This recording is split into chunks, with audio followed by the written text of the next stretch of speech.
Network is here. Hold no punches. I'm real revolutionary right now. Support this man, Black Media. He makes sure that our stories are told. Thank you for being the voice of Black America, Roland. I love y'all. All momentum we have now, we have to keep this going. The video looks phenomenal. See, this difference between Black Star Network and Black-owned media and something like CNN. You can't be Black-owned media and be scared. It's time to be smart. Bring your eyeballs home. You dig?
Today is Monday, April 25th, 2022. Roland Martin Unfiltered, broadcasting live from Las Vegas, where I'm attending the National Association of Broadcasters Convention. And yes, we're streaming live on the Black Star Network. On today's show, Attorney Ben Crump slams Wells Fargo for their history of discrimination in an explosive news conference in Atlanta that we carried live on the Black Star Network. We'll talk about that on today's show. We also talk with the Black Lives Matter activist out of Tennessee, Pamela Moses. Charges have been dropped against her. They tried to imprison her for several years for what they said was voting illegally. She didn't quite know. We'll talk with her and her attorney. Also, in Mississippi, a lawsuit claims that the state Supreme Court are discriminating against black voters as a result of electing all Supreme Court justices at large. We will talk to one of the attorneys from the ACLU who has filed that particular lawsuit. Last year, Toyota promised they would not be making any donations to any Republicans who stood up for, who refused to ratify the 2020 election.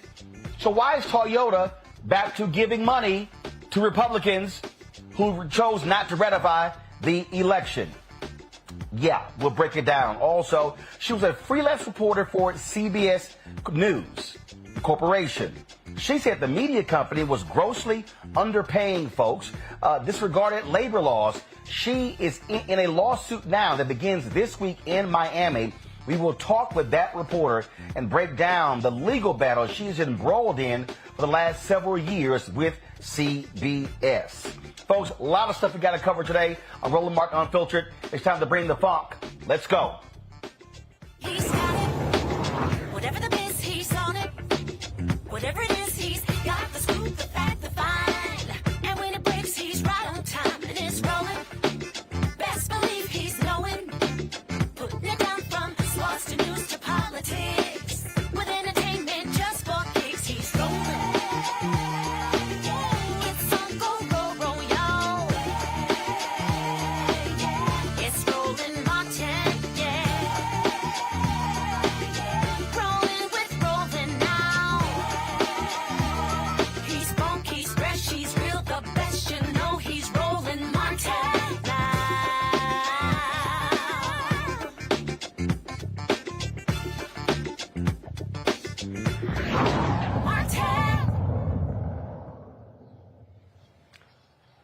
Pamela Moses will not be facing any charges in Shelby County, Tennessee. That's because prosecutors chose not to pursue charges against her. Remember, she was briefly jailed for voting illegally. She says, I didn't know that was even the case. The decision came down on Friday. She joins us right now with her attorney, Rodney Diggs. Glad to have both of them with us on Roland Martin Unfiltered. Pamela, just share with folks how you feel that this legal battle that you have been embroiled in is now over, hopefully. It's not over. It's just beginning, because this wasn't always about me. This was about the people in Memphis, Tennessee, who are disenfranchised systematically. And until that law that put me in this catch-22 is changed, I don't consider it to be over. I consider the battle to be over with the criminal charges, but I think that it's imperative that the law changes, and that's why my attorneys are going to be working really hard on our next court date to complete our brief to get the restoration of my rights back, because if you read the press release that the district attorney released, she said I was banned from permanently voting. And we do know that now to be the case. I didn't know that when I was charged with these crimes, but that is the law in Tennessee, and that is the unfortunate reality. And because of that unfortunate reality, my grandmother told me when I was a little girl, if you don't like the law, you change it. And so that's what we're going to be working on changing. And we're going to also be seeking, hopefully some type of retribution for my poor dog, Victor, that was murdered as a result of my false imprisonment from these charges. People don't understand how much I suffered from this, even though I'm okay and I don't look like what I've been through. But I did suffer a lot. And the loss of my dog it kind of haunts me daily. What happened? So explain to folks who don't know what happened to your dog. Well, my dog, who was he was a security dog. I had him for companion, and like because of the things I've been through, it's very difficult sometimes for me to wake up. And so my dog, he would wake me and my children up. He would protect me. And when I got arrested, my dog was taken to a place where we were paying, $30 a day for him to be boarded.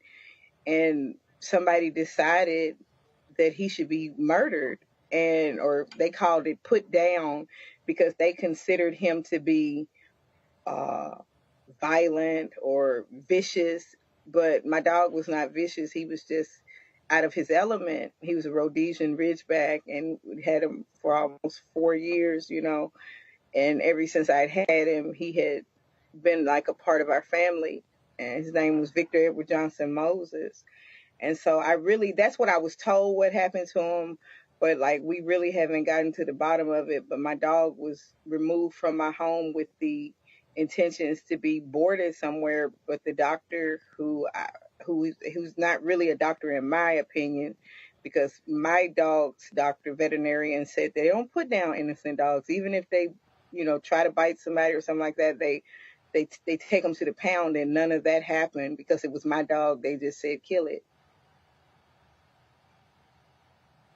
Rodney, when Pamela talks about changing the law, walk people through that. What law needs to be changed?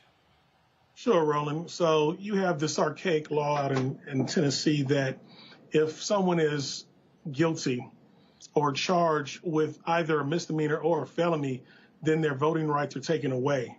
Now, there are certain elements that you can do that you can restore your rights back, which is finish probation. You can pay all the fines that you may have. If you're on child support, or if you have to pay child support, you have to pay back child support and you have to be caught up. There's a lot of hoops that one has to jump through before they can get their voting rights back.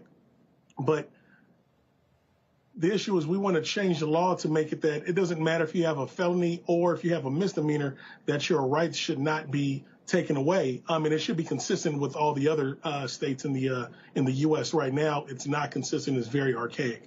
And so we want to try to move to change that, not just for Pamela to restore her rights, but for also other individuals within Tennessee who aren't able to vote as a result of having a misdemeanor on their record.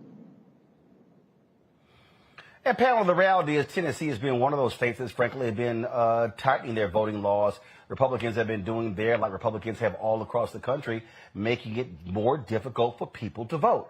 This is absolutely voter suppression. Yeah, well, my lawyer spoke about one side of the law in which we want to change. But in my case, it was the type of charge that I was charged with, which made me permanently disenfranchised.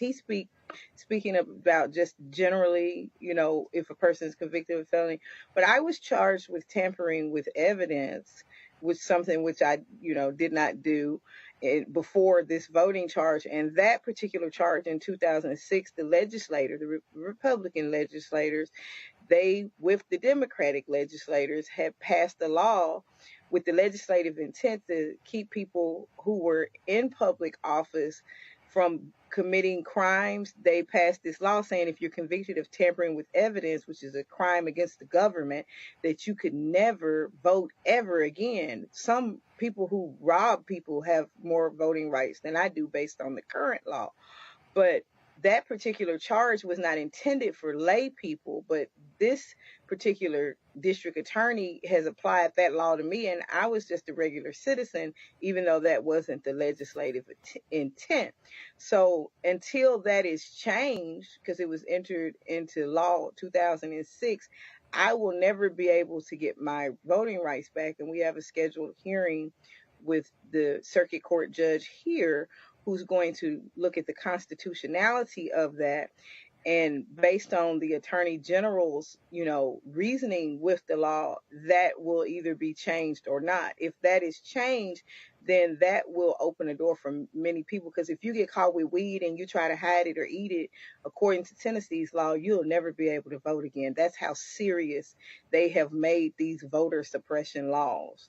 that they've extended it to just specific things to target Black people or people who, just poor people or people that might do something like that, get caught with weed. We know everybody likes weed, it's legal in 26 states in America except for Tennessee and wherever else. The rest of the half of the country doesn't like it. But if you get caught hiding weed during a traffic stop and they charge you with tampering with evidence, you lose your right to vote forever. So, Rodney, what's that plan to pursue these changes? So it's the first thing is what we need to do is make sure that, we can get Pamela's rights restored. Right? There was no tampering with evidence in this case at all. At all. She didn't do anything. She relied on the Department of Corrections to provide her with information that she ultimately relied on that led to her conviction of 6 years that has now been overturned and cases dismissed. But what that looks like is a lot of legislative change. We have to create new laws for Tennessee and hopefully other states that will, follow suit. We have to put forth different briefs to show that this archaic law that exists now needs to change. And so it's not easy once you have to change the law. You have to get a percentage of Congress to go ahead and change that. But that's what we need to do in this situation so that others don't fall victim to what Pamela did in this situation.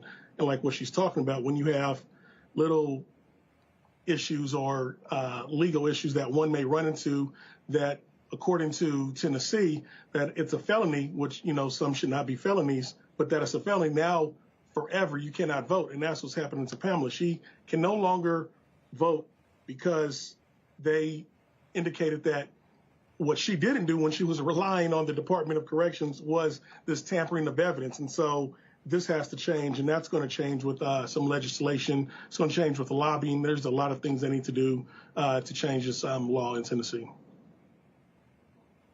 Well, we keep the story going, keep the fight going here. And look, it's much needed. It is the battle across this country. We know what Republicans are trying to do. We know specifically how they're targeting Black folks. And so we're going to definitely be standing with you, Pamela, and Rodney, in this effort to try to get these laws changed, which is also why I keep trying to explain to people that if you don't vote, you can't change the policymakers who then change the laws. And so, Pamela, on that point, could you just close this out by, there's somebody who's watching right now. There's an African American who's watching, and they're saying, you know what? I just don't see what voting does. It doesn't. I don't see that it's doing anything for Black people. So frankly, I'm really not interested in voting in November of 2022. I don't care who's running in 2024. I don't care who's running for school board. I'd rather just check out of the process. But you can't change the laws unless you change the people. So speak to that person who is watching us right now, who is saying that.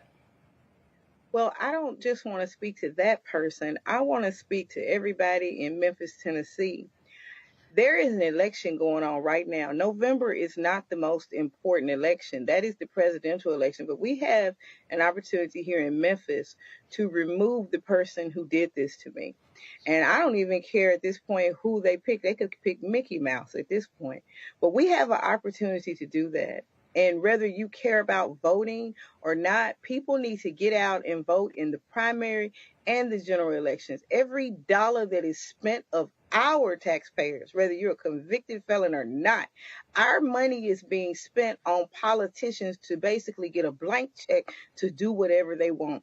We, the people, are the checks and balances, and we need to check the politicians and the public servants who are in office, and we need to get out and vote. It's not just something I'm asking people to do. I'm begging. I lost my freedom.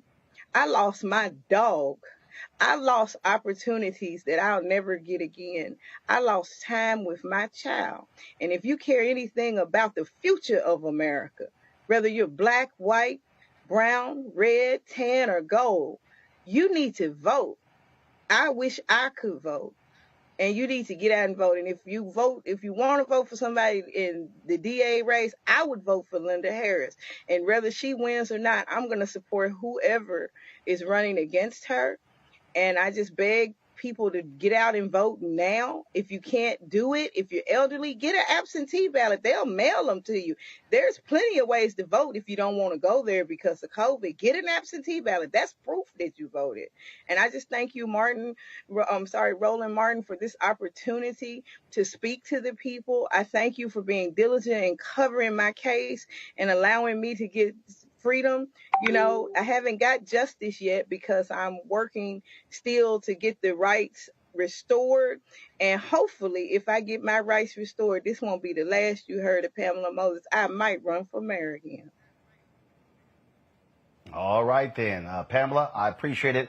Rodney Diggs, I appreciate it. Keep up the good fight. Absolutely. Thank you, Roland. Thank you for having me. All right, then. Appreciate it. Thank you so very much. Folks, we're going to go to my panel right now. Juliana Malveaux, she, of course, is Dean College of Ethnic Studies at California State University, Los Angeles.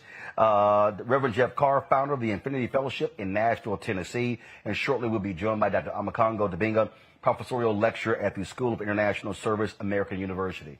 The reason I wanted her to speak to that issue, Julian, because this is a woman who lost her freedom for trying to vote.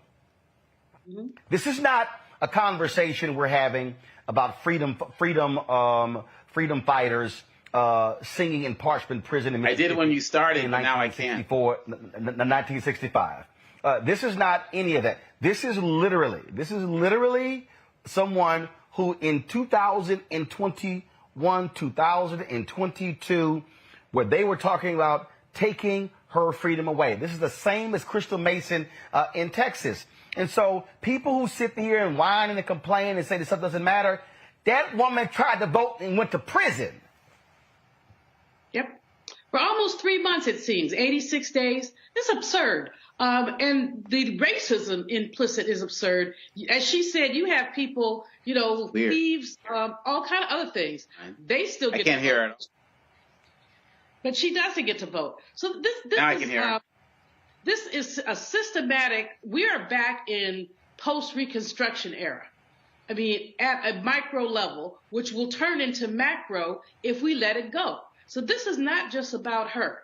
And I appreciate her calm demeanor. I mourn with her. If she had a pet, I mean, I'm not a pet person, but when you have a dog, a pet that you're close to, that's devastating. So I mourn with her for that and for the time she lost. As she said, this is time she'll never get back. But Roland, if we go state to state, we see things like this happening, especially in the South, but in other places as well. And what Joe Biden needs to do, President Biden needs to do, is he really needs to put voting rights on his priority list. He needs to do the same kind of arm twisting he does with everything else around voting rights. It's just ridiculous. As you say, this is 2022. This is absurd that this woman had to go through this and that more other people that you don't know about. You know, because Roland Martin can't cover everything, although I know he tries. But there are other people who are in the very same predicament. This has to be an imperative that anybody who calls themselves an activist is basically involved in. You know, Jeff, again, I see these people and I get these people. They comment on Facebook and YouTube. I get their comments on Twitter and Instagram. And I'm sitting here going, what just drives me crazy is these are the same people who say they want policy changes. And then they say, well, we keep voting and we ain't got nothing for it. We ain't got no tangibles. We haven't gotten any positive policies. We haven't gotten a black agenda. That could very well be a byproduct that we're not voting for the very people who can provide the things we say we want. And so this is real simple. Somebody is going to win. So whether you got an attitude or not, somebody is going to win. And here's Pamela Moses saying, I got my freedom, but I didn't get justice. And the only way Pamela is going to get justice is if we actually change the very laws that imprisoned her. Yes, indeed. I think you made it clear, Roland. I think it's particularly important that we point out a couple of things. Number one, for Sister Pamela Moses to be released from this space where she's been, as Dr. Malvo said, in for 80 plus days, and to not have to face 6 years ahead of her for doing something that was absolutely not her fault, that she was a victim of, that she's been activating against, is a cause for celebration. I want to pause and say that I'm very grateful that Sister Moses has been able to, with the help of Attorney Diggs, part the Red Sea, if you will, of every law that was unfairly put in place down the street from Nashville and Memphis, Tennessee, and to emerge victorious. I also want to applaud her spirit, because her spirit said, this is not just me. We have more ahead of us. When we look at what happened to Sister Moses, and people say, well, 80 plus days, that's not bad. That's, at least she got out after 86 days. Listen, buddy, I've been in jail for one night. I was in juvenile for a night and a half. That's all it took for me to say, I don't ever want to be in this space again. Jail is hell. Prison is hell. And it's even more hell when you know that you didn't do anything wrong and you're being unfairly mistreated and unfairly imprisoned. This is something that has to take place on a reform space on a federal level. I'm excited for Sister Moses because, especially on this show, I'm especially glad that some good news has come out of my home state for once.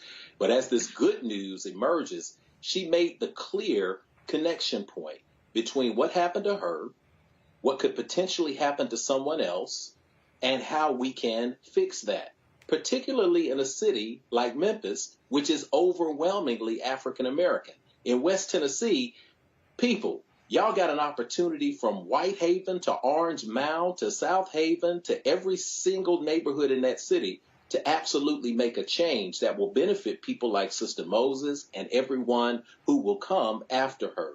This is a moment where we identify very specifically political opportunities where we can make change immediately. Memphis, Tennessee is one of those, and it can become a model for what we can do in communities all over the world when we prioritize making sure that our people's freedom is first and foremost. Congo, this is a consistent thing, and we're going to talk in a second about how black folks are being disenfranchised in Mississippi. And look, I get the frustration of people. I get people who say enough hasn't happened. But checking out of the system simply is not an option. I mean, look, here's what we do know.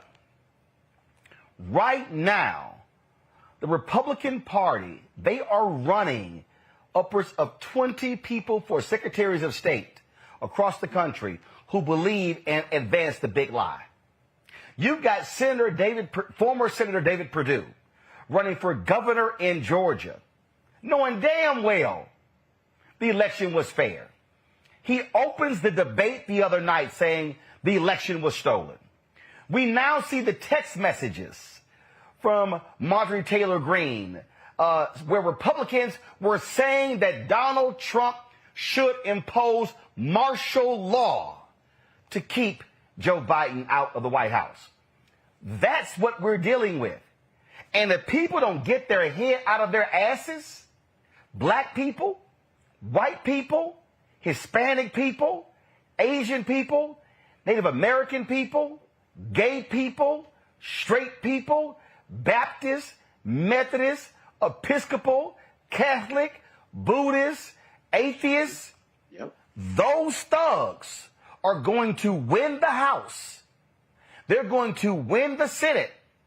They're going to win more state legislatures. And the things that we want to see are going to be harder. And all of you people out there, y'all, I see y'all little tweets and stuff. Oh, Roland, you done sold out for the Democratic Party. First of all y'all can kiss my ass. Because here's what I know. I see the opposition. I see what they are trying to lock in for the next 100 years on Congo. And I am not confused about the level of evil that these people are going to place on our cities, in our states, in our countries, if they are able to solidify power. One of the things that you just said, which was so powerful, is you ran the list of everybody, black, white, Asian, Muslim, physical challenges, not whatever it is, because they always start with us first. And then once they realize they can get over with a couple of things, they come from everybody else. A couple of weeks ago on your show, you were talking about situations where a woman who had a physical disability of some sort, she wasn't allowed to vote because she couldn't physically put her ballot in the ballot box, right? And because of these new laws, she couldn't get there, vote didn't count. And I remember her saying, now I see why this is such a problem. You guys, all of you, like you said, Roland, you all need to see that they're coming for all of us to do anything possible to maintain power. When we're talking about Sister Moses here, she's not in jail she wasn't in jail for voting, but for registering. But we got Mark Meadows, who was pulled off the roster in North Carolina for voter fraud, and all of these other guys who have committed voter fraud, people who are part of Trump's cabinet, who are still out there doing every single thing that they can do to work to maintain power and to face no repercussions, not even a financial repercussion. And so we see clearly every single day the hypocrisy and the double standard that exists when we have any type of discrepancy relating to voting versus these guys who have actually voted from their trailer parks, from their offices in D.C., from their state homes in Florida. This is the hustle. And it's literally now or never, Roland. We're going to start, if these guys get into power, we're going to see constitutional conventions, man. They're going to rewrite the Constitution. And if people think you're joking, if they think that I'm joking, and all of us who have been out there talking about this, you just wait and see. But we cannot wait right now. If we don't do it now, we'll lose it. I just finished my classes at American University today. And I told my students that in the 18, 19 years y'all have been alive, you all have lost more rights in the last 18, 19 years than the entire time that I've been alive, depending on the state that you come from. And by the time you go home for the summer, you're going to lose more. So what are you going to do after you leave classes? We're pontificating about all of this stuff. You're probably going to lose the right to vote if you don't take action now. Like you said, Roland, it's now or never. They're getting over. We're sitting there pointing fingers at each other and not getting involved in doing what we need to do. It's not too late, but it's going to be too late if we don't start yesterday, man. That's it. And folks, this is real simple for me. If there is a Republican, let me say it again. If there is a Republican that believes in the big lie, if there is a Republican that stands with Donald Trump, that person should lose in November. I do not care. If there's a Democrat and we agree on 4 out of 10 issues, and as a Republican and we agree on 0 out of 10 issues, that ain't even a debate for me. I am warning all y'all right now. If Republicans control the House and the Senate in January, if they control more state legislatures, you are going to see some of the most pathetic and ridiculous things happen ever, because that's the kind of people we're dealing with. I'm telling y'all, don't play games here. I'm warning y'all, don't play games, because what they have in store is pure evil. Go to break. We come back. We're going to talk about a lawsuit out of Mississippi that's dealing with the evil there. Remember, Mississippi changed its state constitution in 1890 because they said they were sick of black people winning. Not one black person elected statewide in Mississippi since 1890, and black people are 40% of the state. We'll tell you about this lawsuit next. You're watching Roland Martin Unfiltered, broadcasting live from Las Vegas on the Black Star Network. Back in a moment. On the next Get Wealthy with me, Deborah Owens, America's Wealth Coach, financial literacy. Without it, wealth is just a pipe dream. And yet, half of our schools in this country don't even teach it to our kids. You're going to hear from a woman who's determined to change all that. Not only here, but around the world. World of Money is the leading provider of immersive financial education for children ages 7 to 18. We provide 120 online and classroom hours of financial education. That's right here on Get Wealthy on Black Star Network. This week on The Black Table with me, Greg Carr, reparations. Is it finally time? Two of the country's foremost authorities on the subject will join me to try to answer that very question. A powerful installment of The Black Table with me, Greg Carr, right here, only on the Black Star Network. Hello, everyone. I'm Godfrey, and you're watching Roland Martin Unfiltered. And while he's doing Unfiltered, I'm practicing the wobble.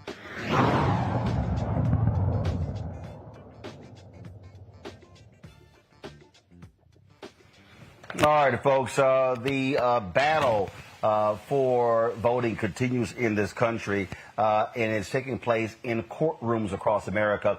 And keep in mind who you vote for. That's determined the judges. Well, that literally is the case in Mississippi. Various voting rights groups have filed a lawsuit challenging the Mississippi Supreme Court district lines, saying the newly drawn maps leaves out the black vote. The lawsuit claims the districts violate the Voting Rights Act and the U.S. Constitution by diluting black voting strength. Mississippi's 3 Supreme Court districts are all majority white, and they were last updated in 1987 over the objection of black legislators. Now, folks, 38% of Mississippi residents are black. 8 of the 9 current justices are white, and 1 is black. Only 4 black people have served as justices in the state of Mississippi history, and never at the same time. Now, Mississippi, we're going to break this thing down with Jarvis George. She's the executive director of the ACLU of Mississippi. Jarvis, glad to have you on Roland Martin Unfiltered. So explain to us, Jarvis, exactly how Supreme Court justices in Mississippi are elected. Yeah, and thank you all for having me on and for reaching out. This is a very important issue in our state. And like you were talking about before, voting is something that's no way of putting it, but it's under attack here, and our democracy is under attack in states like Mississippi and throughout the South. So this is an issue that isn't new because these district lines have not been redrawn since 1987. But to your question about how Supreme Court justices are elected in Mississippi, we elect 3 justices to each of the 3 Supreme Court districts. So those 3 justices serve 8-year terms. So there's kind of like a staggering period where only 2 or 3 justices are up for election at a time. So our next real election for Supreme Court is 2024. But even with those 3 districts, we have only managed to have 4 black justices elected, all since 1987. But the other thing about that is all of those 4 justices were first appointed by a governor. So the first justice, Reuben Anderson, was appointed in 1985. He left and was replaced by another black justice who was appointed by a governor. When that justice left, he was replaced by another black justice who was also appointed by a governor. And our current member, Justice Leslie King, he was appointed by a governor when the 3rd member left. The 3rd member, Judge Graves, was appointed to the 5th Circuit Court of Appeals. So when he left in the late 2000s, Justice King was appointed to the court. So what you see is not even the ability to elect a black justice in Mississippi without you first getting that, basic okay from the governor or the state leadership, because the districts are drawn in a way to prevent black voters from having a choice on who's on the court.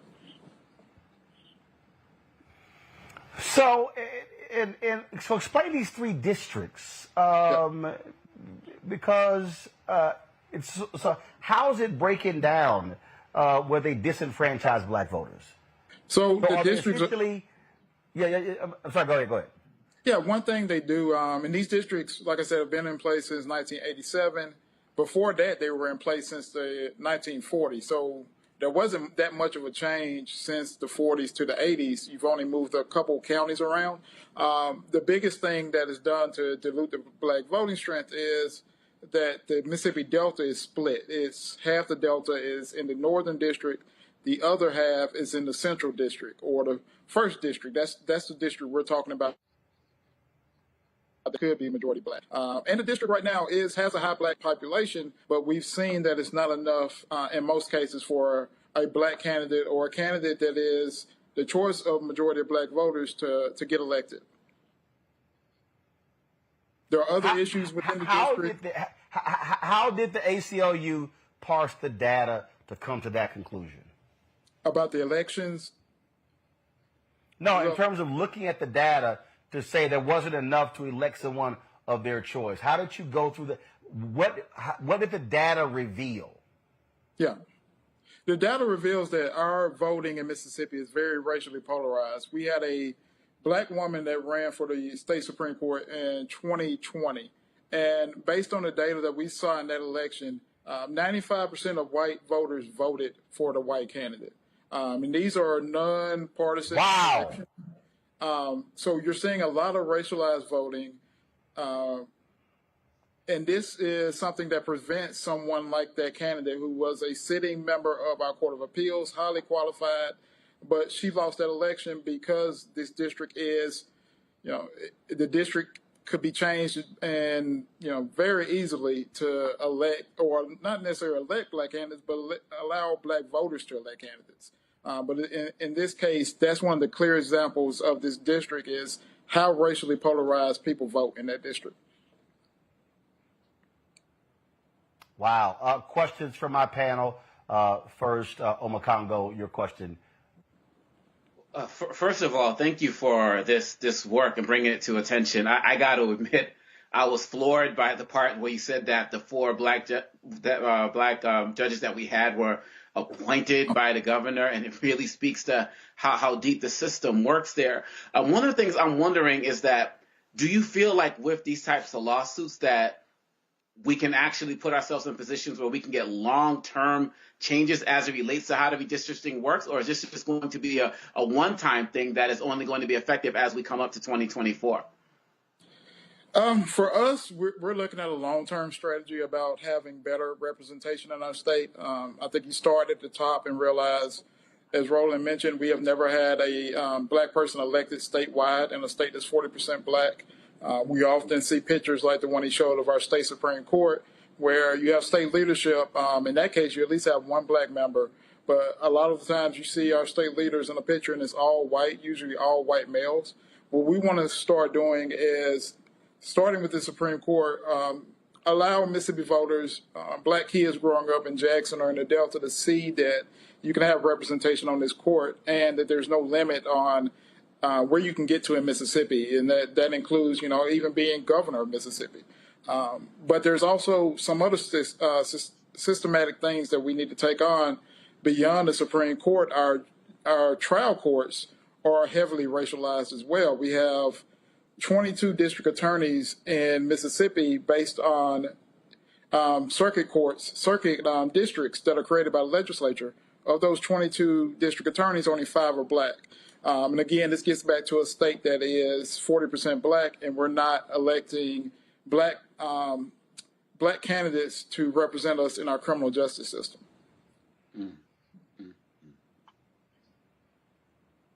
Wow. Julian. First of all, again, like Omakongo, I'm very grateful for your work. I have Mississippi roots. I put out of so many schools that I ended up at high school in Moss Point, Mississippi. Thank you. And that's a long story, but anyway. And, Nina Simone was not wrong when she said Mississippi GD in so many ways. The name that comes to my mind when I think about Mississippi and statewide elections is Mike Espy. And, he didn't come as close as we liked, but he came close enough. And the woman who defeated him, Cindy High-Smith, was an avowed racist. She said she'd go to a hanging, i.e. a lynching. Mississippi having had so many lynchings, you're like, excuse me?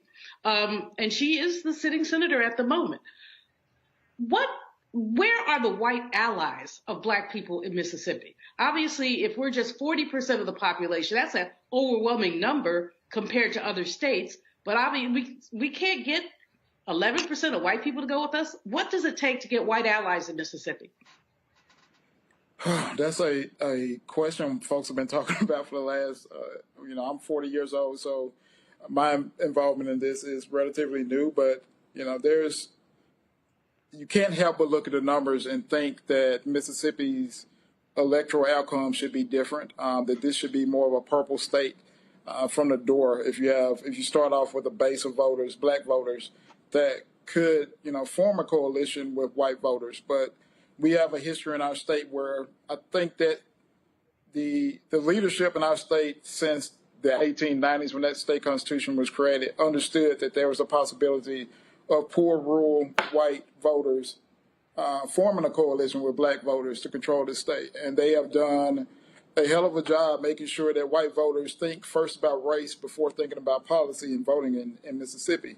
But there's still that opportunity to do that by organizing and talking to voters in our suburbs, our growing suburbs outside of the Memphis area, outside of Jackson, and also, making sure that Black turnout is where it needs to be. We have had high turnout in some of the elections in recent history, especially when Obama was on the ticket. But, one of the things that we have ran up against, even in the ESPY race, was, a lot of Black voters thinking that it's not possible for us to win this race and being reluctant to get their hopes up or get involved. And, if we can, get past that, and I think one of these things is showing that we can have more people at the top of some of these positions, like the state Supreme Court, we can get people to understand that this is not so far away, that there is reason to keep voting and keep organizing, because that's, even though ESPY lost a couple times in that 2-year span, we're talking about 60, 70,000 votes that we need to change. And that's attainable, but it's going to take some more organizing and work to do it. Jeff? Yeah, Brother Jarvis, first and foremost, thanks for the work that you're continuing to do. I know it's a thankless job, but I know you're still doing it. And at 40 years old, you're right in the position that we need you to be in. You're young enough to have the energy to know what you're doing and old enough to be grown enough to do it well. So that battle in Mississippi has been one that we have all kept an eye on for years.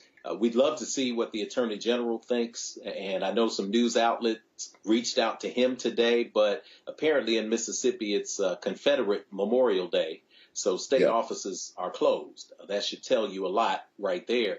Here in Tennessee and Nashville particularly, there are moments where we have been able to benefit as Black people, as African American voters, from elections that are low turnout. So because they're low turnout, the Black vote, especially in spring elections, say May, is overweighted. And that's a strategic position that a lot of Blacks who have gotten into position here have taken to actually get there, taking advantage of low turnout. Is there a path forward for changing the legislature, for changing the laws that involves activating African American voters so that they do not need those white allies during moments of low turnout? Yeah, so one of the things with our statewide elections, we have elections in off year. So actually, we're going to have an election for governor and state legislature next year in 2023. Those elections are usually lower than the turnout in those elections are usually lower than the turnout in, say, a presidential election, and even lower when you get to midterm elections. So we're not expecting a high turnout in 2022, but we don't have any Senate races up. But in 2026, when our current senator is up for re-election, that's an opportunity to win, because that turnout is not going to match what it is in a presidential election.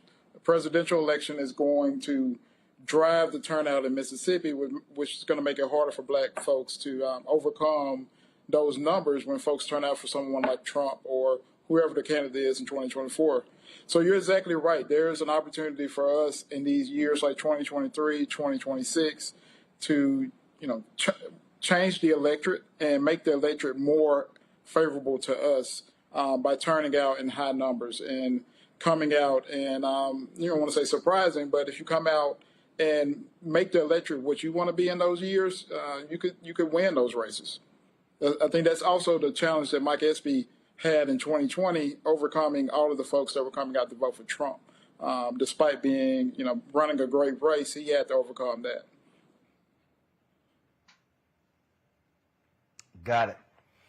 All right. Well, look, it's all a battle.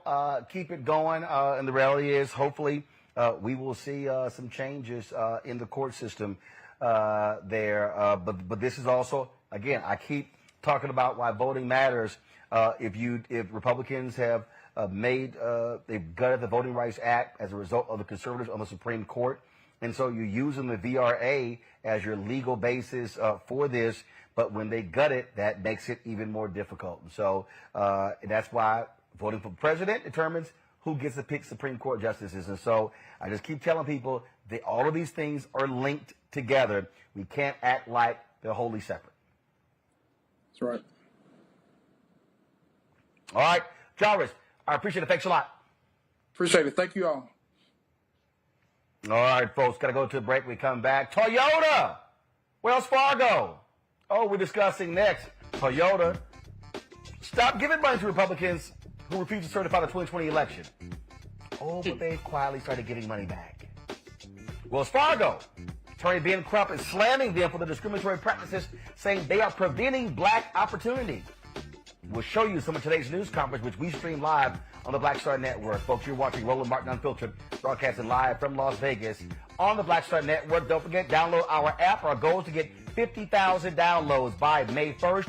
Apple phone, Android phone, Apple TV, Android TV, Roku, Amazon Fire TV, Xbox One, Samsung Smart TV. You can also contribute to our Bring the Funk fan club. Every dollar you give makes it possible for us to do what we do. I'm here in Las Vegas at the National Association of Broadcasters, looking for new equipment, looking for new gear that can make it easier and better for us to improve our quality. So that's why I'm here in Vegas. I got here yesterday, leaving on Wednesday. And you can see your check or money order to P.O. Box 57196, Washington, D.C. 20037-0196. Cash App is $RM Unfiltered. PayPal is R Martin Unfiltered.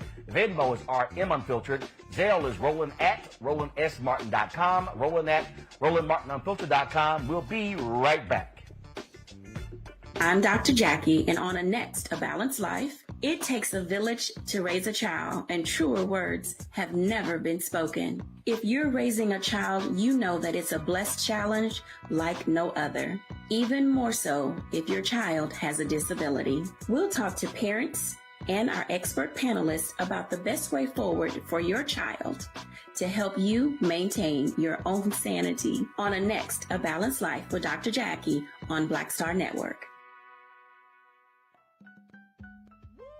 We're all impacted by the culture, whether we know it or not. From politics to music and entertainment, it's a huge part of our lives, and we're going to talk about it every day right here on The Culture with me, Faraji Muhammad, only on the Black Star Network.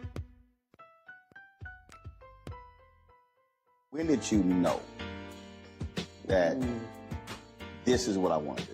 I think right after high school, because in high school I was in all the plays. Well, I was always funny, but I didn't know nobody would pay me for it, And then I saw Eddie Murphy. This was like 84 when I saw Eddie Murphy. Eddie Murphy was the hottest thing in the whole wide world, not just comedy, but anywhere. He saved Saturday Night Live. If he hadn't started that show would be gone.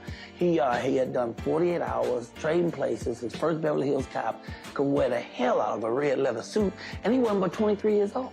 He was rich enough to pee cream, and he got all that telling jokes. I said, shit, I've been funny my whole life. I didn't know people give you money like that, so I went and got some Red Fox albums. I went down to my mama's basement where I was living anyway, and I stood in that mirror and played them albums and them jokes until I could tell them like they was mad.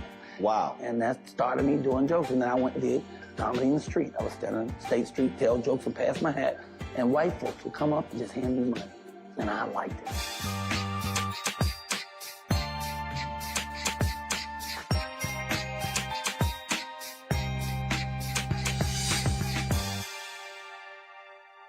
Something crazy, but I don't know what to do. I'd rather just sit here.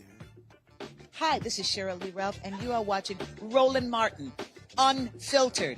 I mean, could it be any other way? Really? It's Roland Martin.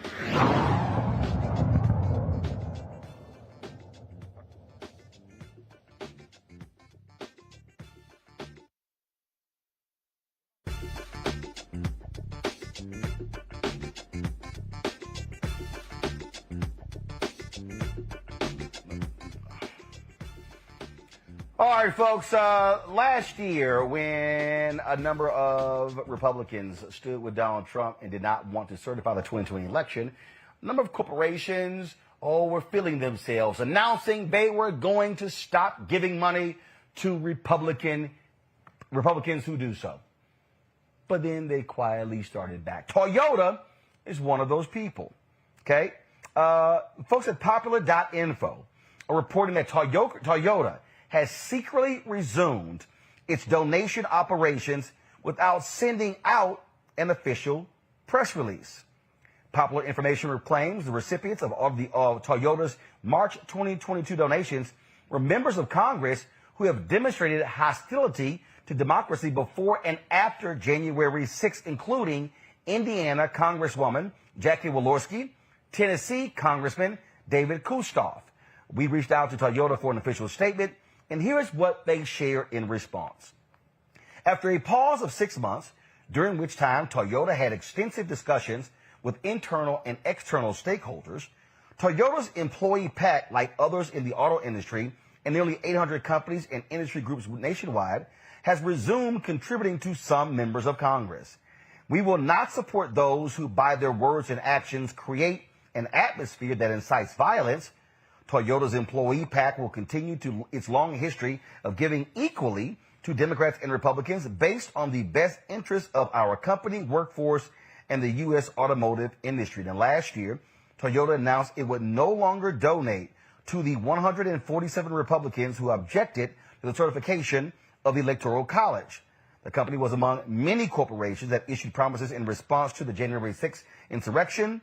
Now, here's what Toyota said in July 2021. Toyota is committed to supporting and promoting actions that further our democracy. Our company has long-standing relationships with members of Congress across the political spectrum, especially those representing our U.S. operations. Our bipartisan PAC equally supports Democrats and Republicans running for Congress. In fact, in 2021, the vast majority of the contributions went to Democrats and Republicans who supported the certification of the 2020 election. We understand that the PAC decision to support select members of Congress who contested the results troubles some stakeholders. We're actively listening to our stakeholders, and at this time, we've decided to stop contributing to those members of Congress who contested the certification of certain states in the 2020 election. Jeff, let's stop playing here.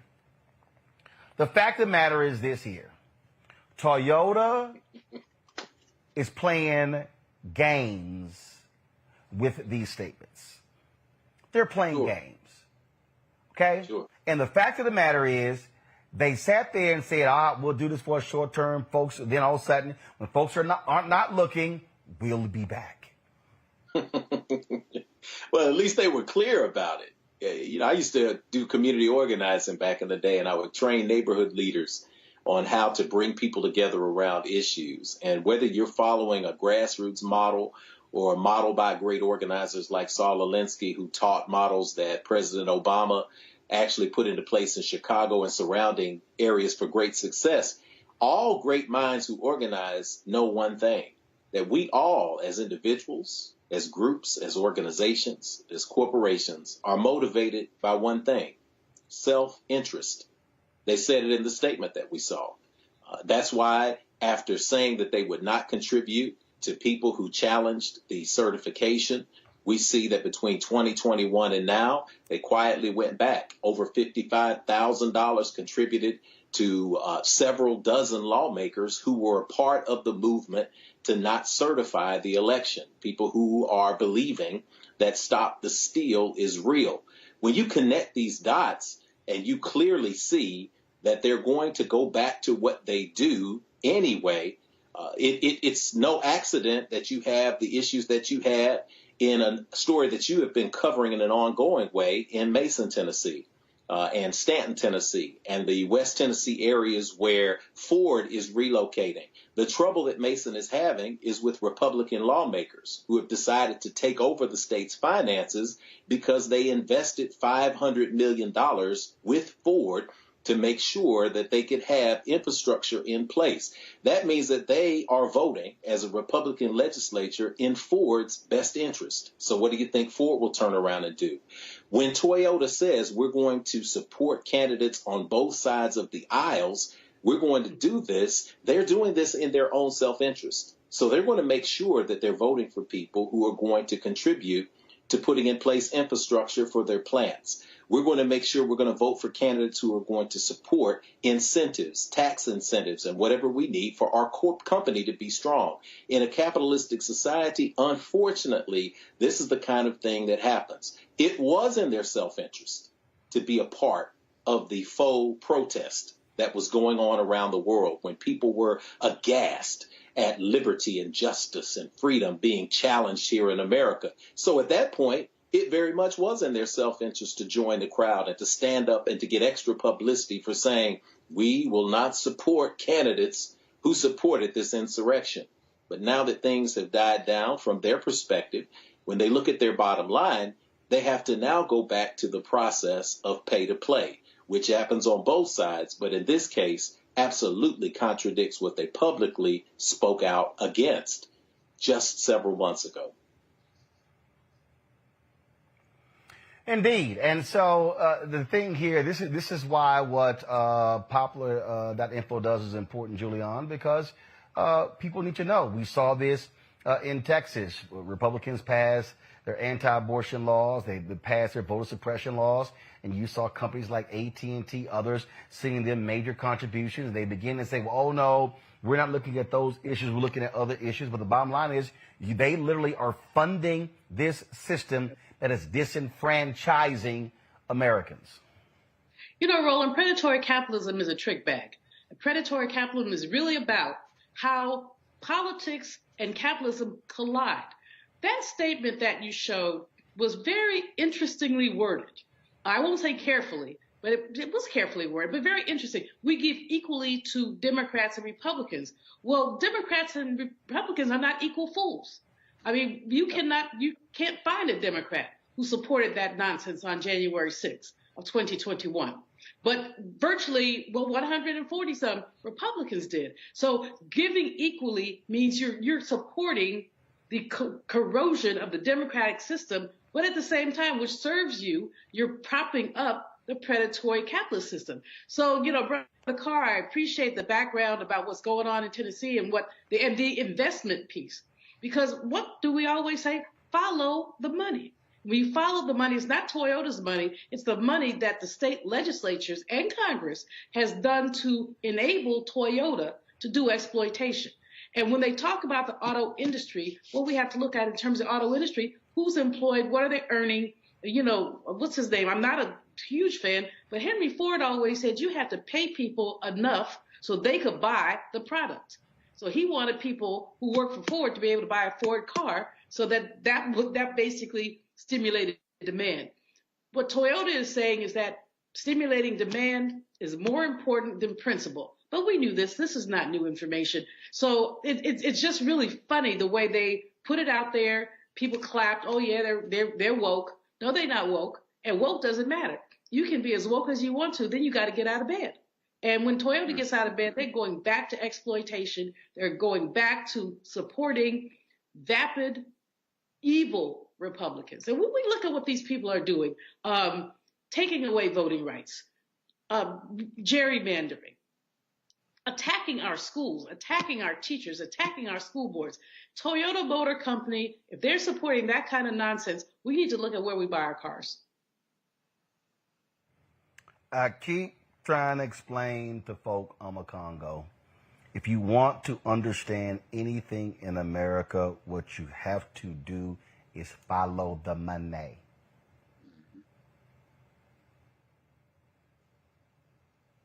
It is, man. Look, I think that, what Dr. Malveaux said in the last point about buying the last car is really poignant because Toyota, I'm talking to y'all right now, I'm a stakeholder. My family, siblings and I, we've been buying Toyotas for over 30 years. And I'm thinking of 3 of my siblings right now, as well as myself, Toyota sitting in the driveway. And I definitely have bought my last one. The letters were very interesting, Roland, because when you put them side by side, what you notice is that Toyota is now saying they're not going to contribute any money to anybody who engages in violence or talks about supporting violence. Whereas in the first one that you put up from 2021, they said anybody who's contesting the election. So they are trying to be very slick with their language and very slick with it. And we need to really call them out because like Dr. Malvo was saying, this is not an equal thing that is going on. And I will add another thing that goes to Reverend Carr's point about the economic interest. Toyota is watching what's happening in Florida with DeSantis and Disney. They're watching what people like Kevin McCarthy are saying about companies like Verizon, who said that they will turn over phone records to support the January 6th investigations. And they don't want any of that smoke should the Republicans take over and win more seats in the 2022 midterm elections. And that's another thing. So they're trying to play both sides of the aisle here, but we need to make sure that they stay on the right side of the aisle and continue to call them out. Once we get off tonight, I'm going online to other spaces and calling them out. I'm making sure my siblings who ain't watched tonight, you should be watching though, are calling them out as well. Because now that they have been called out, we need to force them to get back to where they said they were before. Because this is not a situation. There's not middle ground here. There's not an either or here. There's not a both sides here. Going back to your segment 2 segments ago, this is about evil and people who want to steal our rights and take over this country. And you can't be neutral in a situation like that. Indeed. All right, folks, let's talk about what's happening in New York. After Michael Brown's death, the Department of Justice investigation found the city of Ferguson, Missouri, had a racist system of imposing high fees on its citizens, particularly those who are African American. Well, that same racist system is in New York State. 34 New York counties are dependent upon fines and fees for revenue, just like Ferguson. Black folks are only 14% of the New York State population, but make up 38% of all arrests in 2018. Black folks are nearly 2 times more likely to receive a prison sentence than whites. Late penalties get added for those who can't pay the initial fines, and non-payment can lead to jail time. Joining us now is Antonia Jeffrey. She's the Director of Fines and Fees, a Justice Center, a member of the No Price on Justice campaign. She joins us from Albany, New York. This is what we call the black tax, the black poor tax, where, frankly, black folks are targeted by police for small little things, these fines, and then they know very well how they begin to add up. And as we said, this system throws them in jail. I mean, these folks are making millions off the backs of black people and other poor people. That's absolutely right. First of all, thank you so much for having me.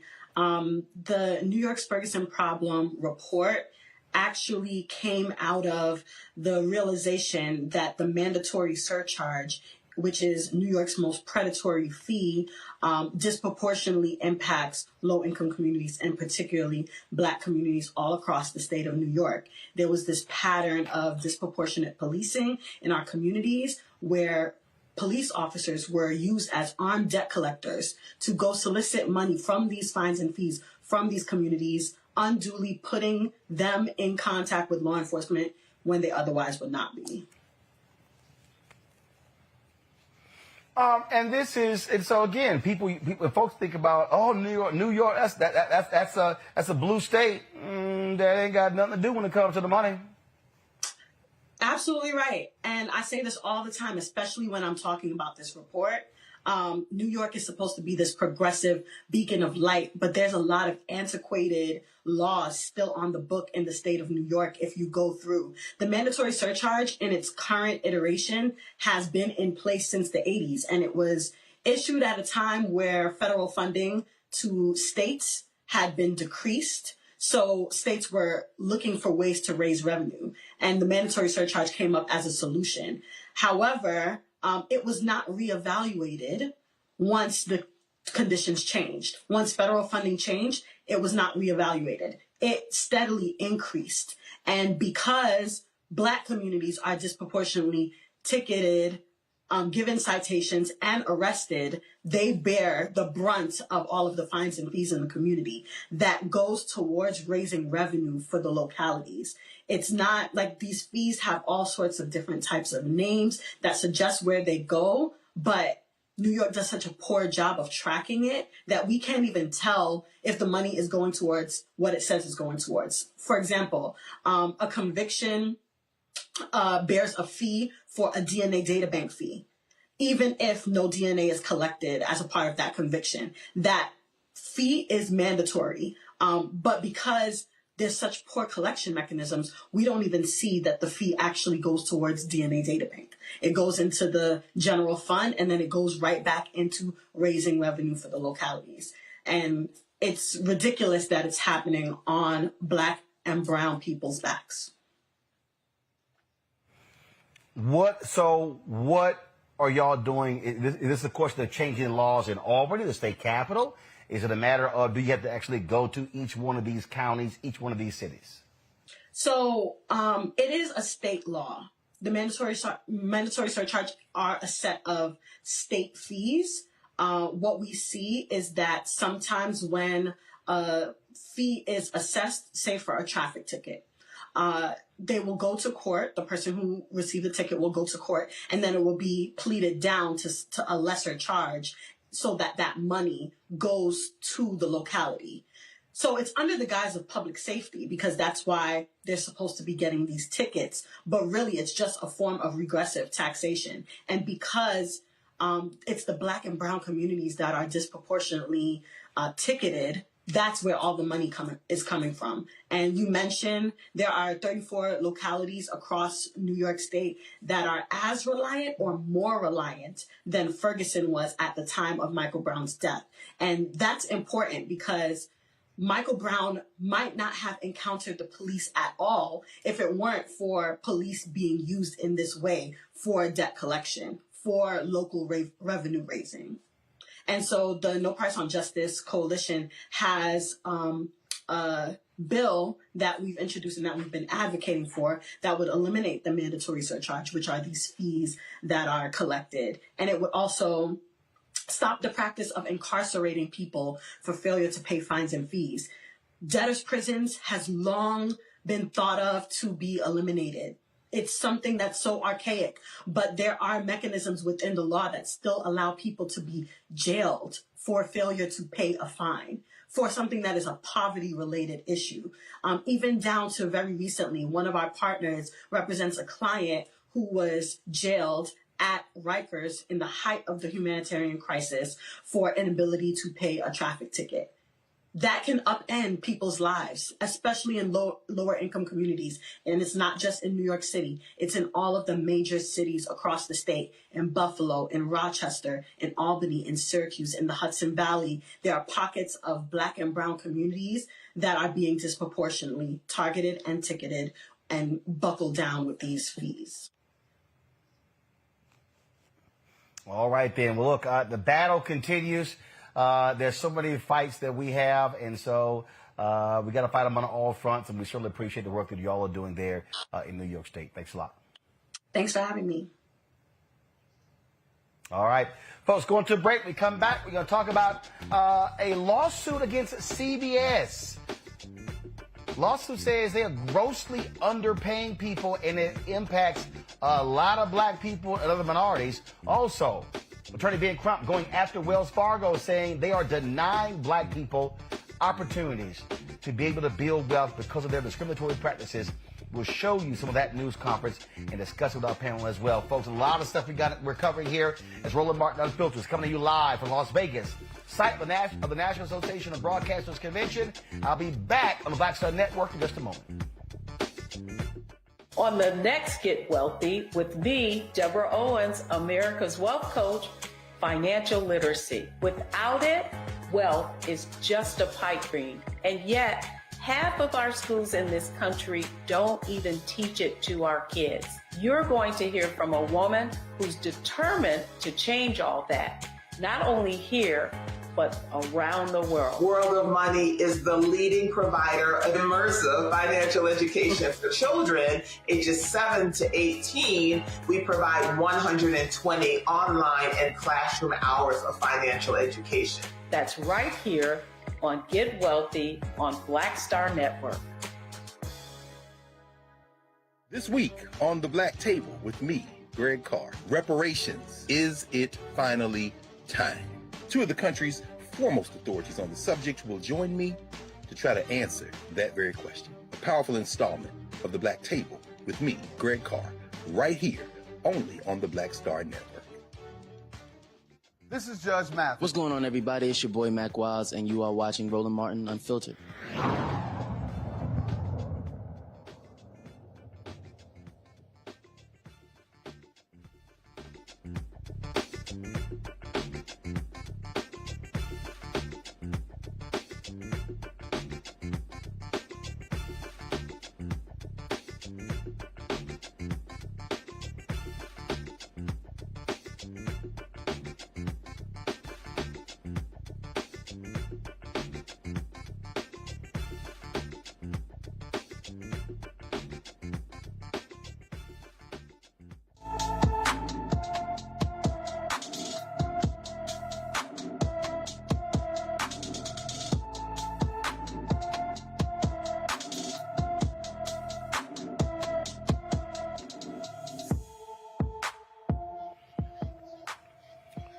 24-year-old Felicia Marie Johnson was last seen in Houston on April 15th.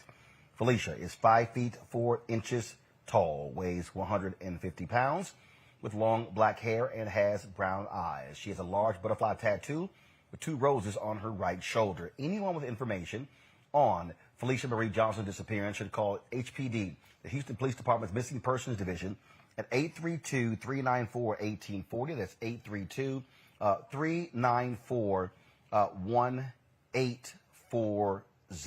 All right, folks. But when you're watching the news, whether it's a local newscast or a national newscast, and you're tuning into ABC, NBC, or CBS, and you're looking at these reporters, you might actually think that you're looking at a full-time reporter. It's not always the case. You're often looking at people who are being paid a day rate for their job, and it is not a significant day rate. There's a class action lawsuit, class action labor law and sexual discrimination and age discrimination lawsuit that is happening right now against CBS Broadcasting Corporation. They will go to trial this week. My next guest filed the lawsuit. Silva Harapetian, she filed this lawsuit, folks, because she worked as a freelance reporter and producer for the CBS owned and operated station in Miami. When she complained about her pay, the work culture, discrimination, harassment, and safety, she said they stopped hiring her. They stopped giving her work. This has been a long battle, and it involves some serious allegations against CBS Broadcasting. Silva joins us right now. Silva, glad to have you here. So for people who don't quite understand our business, again, they think, oh, I'm watching Silva. I'm seeing her every day on this station in Miami. It's CBS. She's hit the big time. Not everybody that they're seeing is actually a full-time worker. Yes, and that is partially the problem because freelance workers are being hired in place of full-time employees. And the reason that's a lucrative thing to do for CBS and or any other corporation is because freelancers are paid at a day rate, and they are paid significantly less than their counterparts who are full-time. Not to mention the fact that CBS, who hired freelancers, including me, also did not give us any of the benefits that come with working as a full-time employee. That means there's no overtime. That means there is no pay days off. That means there is no health coverage. That means that if I'm sick and I can't work, that means I'm not getting paid. So in addition to paying freelancers a fraction of what full-time employees are paid, we also don't get the benefits. We do the exact same job. We show up exactly the same way. We are scheduled exactly the same way. In fact, freelancers were actually in CBS forced to request time off, right? Which means we were also forced to work holidays because full-time employees wanted those days off. And we cover breaking news and risk our lives exactly the same way. But we are paid significantly differently. And in this particular case, it's about unpaid wages. When we work, we expect to be paid. And when we work hours and we are not paid for those hours, that is called wage theft. And we don't hear about wage theft very often because we associate wage theft with, day laborers and undocumented workers and immigrants. But wage theft actually takes on many forms. It can either be someone not getting paid overtime. It could be someone not being paid for their benefits. It could be an employee being misclassified as an independent contractor. It can be someone being paid less than a minimum wage. All of these things that add up to an employer not compensating an employee. And did you know, Roland, that according to the Economic Policy Institute, $50 billion, that's billion with a B, is stolen from American workers every single year. This kind of pay practice is responsible for homelessness. It is responsible for families not being able to put food on the table. It is responsible for people not being able to afford necessities. I was one of those people. I am in people's living rooms every day talking about how to stay safe in times of hurricane, how to get the latest information when there's breaking news, but I couldn't afford a car. I had to ride my scooter to work. And here's the thing. I am one face and I am one voice, but I represent hundreds of people, current and former employees, who have told me in private and in confidence that this is something that they have experienced. Many are traumatized and afraid and terrorized about coming forward. These are reporters and producers, people work in newsrooms across the country who are experiencing the exact same thing. This is a systemic issue that these corporations have mastered in keeping us in check and in quiet. And the irony of all of this is that I was hired as a journalist to ask questions. I was hired as a journalist to hold other businesses and other people accountable when they skirted the law or broke the law. I was hired to be the voice for people who are suffering from injustice. Yet somehow I lost opportunity. I have not worked since I filed this claim for 4 years. So you have not worked for 4 years. Yeah. How long were you a freelancer? Because typically for a lot of places, if somebody works as a freelancer and they show, they do some good work, typically a company says, we're going to bring you on full time. Yeah. How long were you a freelancer? 7 years off and on. There are people who are 7 years. 7 years. There are people who are currently working in places like Los Angeles, in Miami, in New York, in Sacramento, in Philadelphia, who have been in freelance positions for years. Freelance is supposed to be temporary, but when you were able to save that kind of money, right?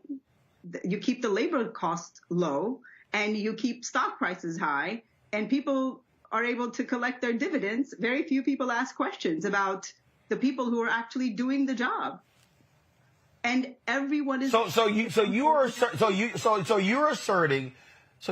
asserting that CBS Corporation is using a massive system to only employ a large number of freelancers to undercut having to pay them real wages, and this contributes to the bottom line of CBS. And just so everybody can understand, that CBS, of course, is owned by Viacom, so it's Viacom CBS. And when you talk about and when all these people talk about, oh, Viacom CBS is one of the small companies, that's how people try to refer to them. But we're talking about a company, stock price, Paramount's global Class B stock on NASDAQ closed at $31.20. It is up. But we're talking about a company that's worth billions. Right. And I myself have been fighting a multi-billion-dollar media conglomerate. It has been a David versus Goliath kind of fight. And we are going to court on Thursday because most of these cases, the law also is not written for the worker. It is written for the employer.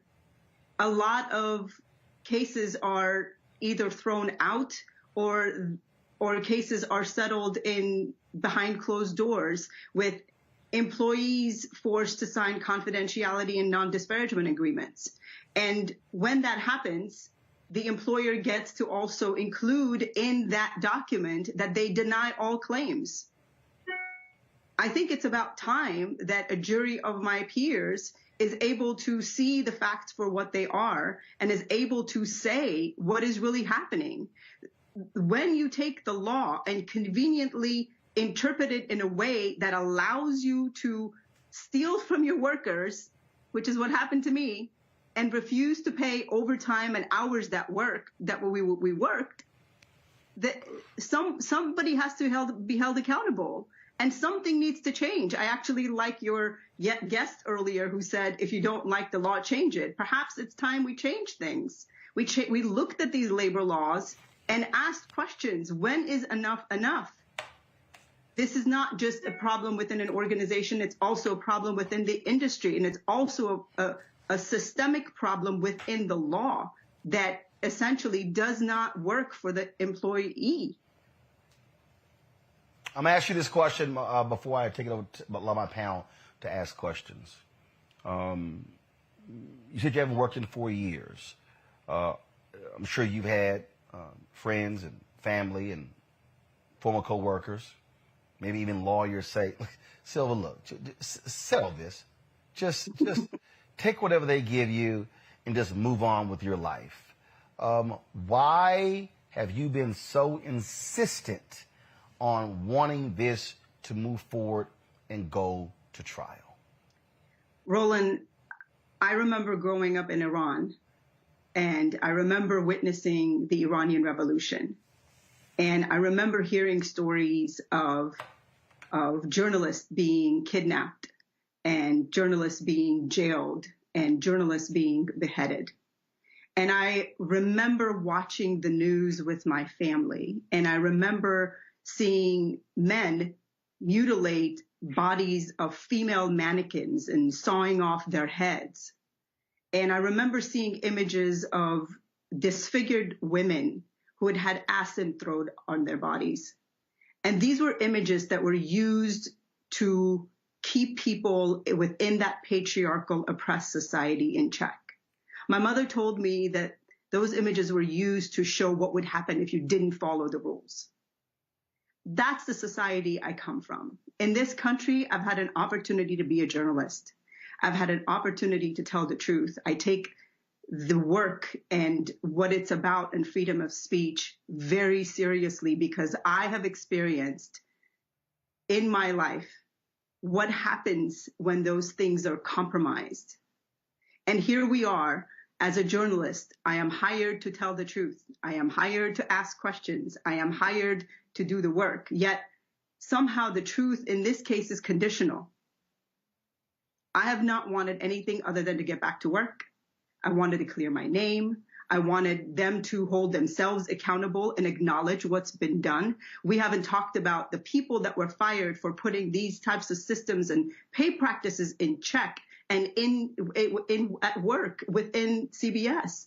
CBS itself fired those people and multiple executives because of allegations of pay practices and discrimination.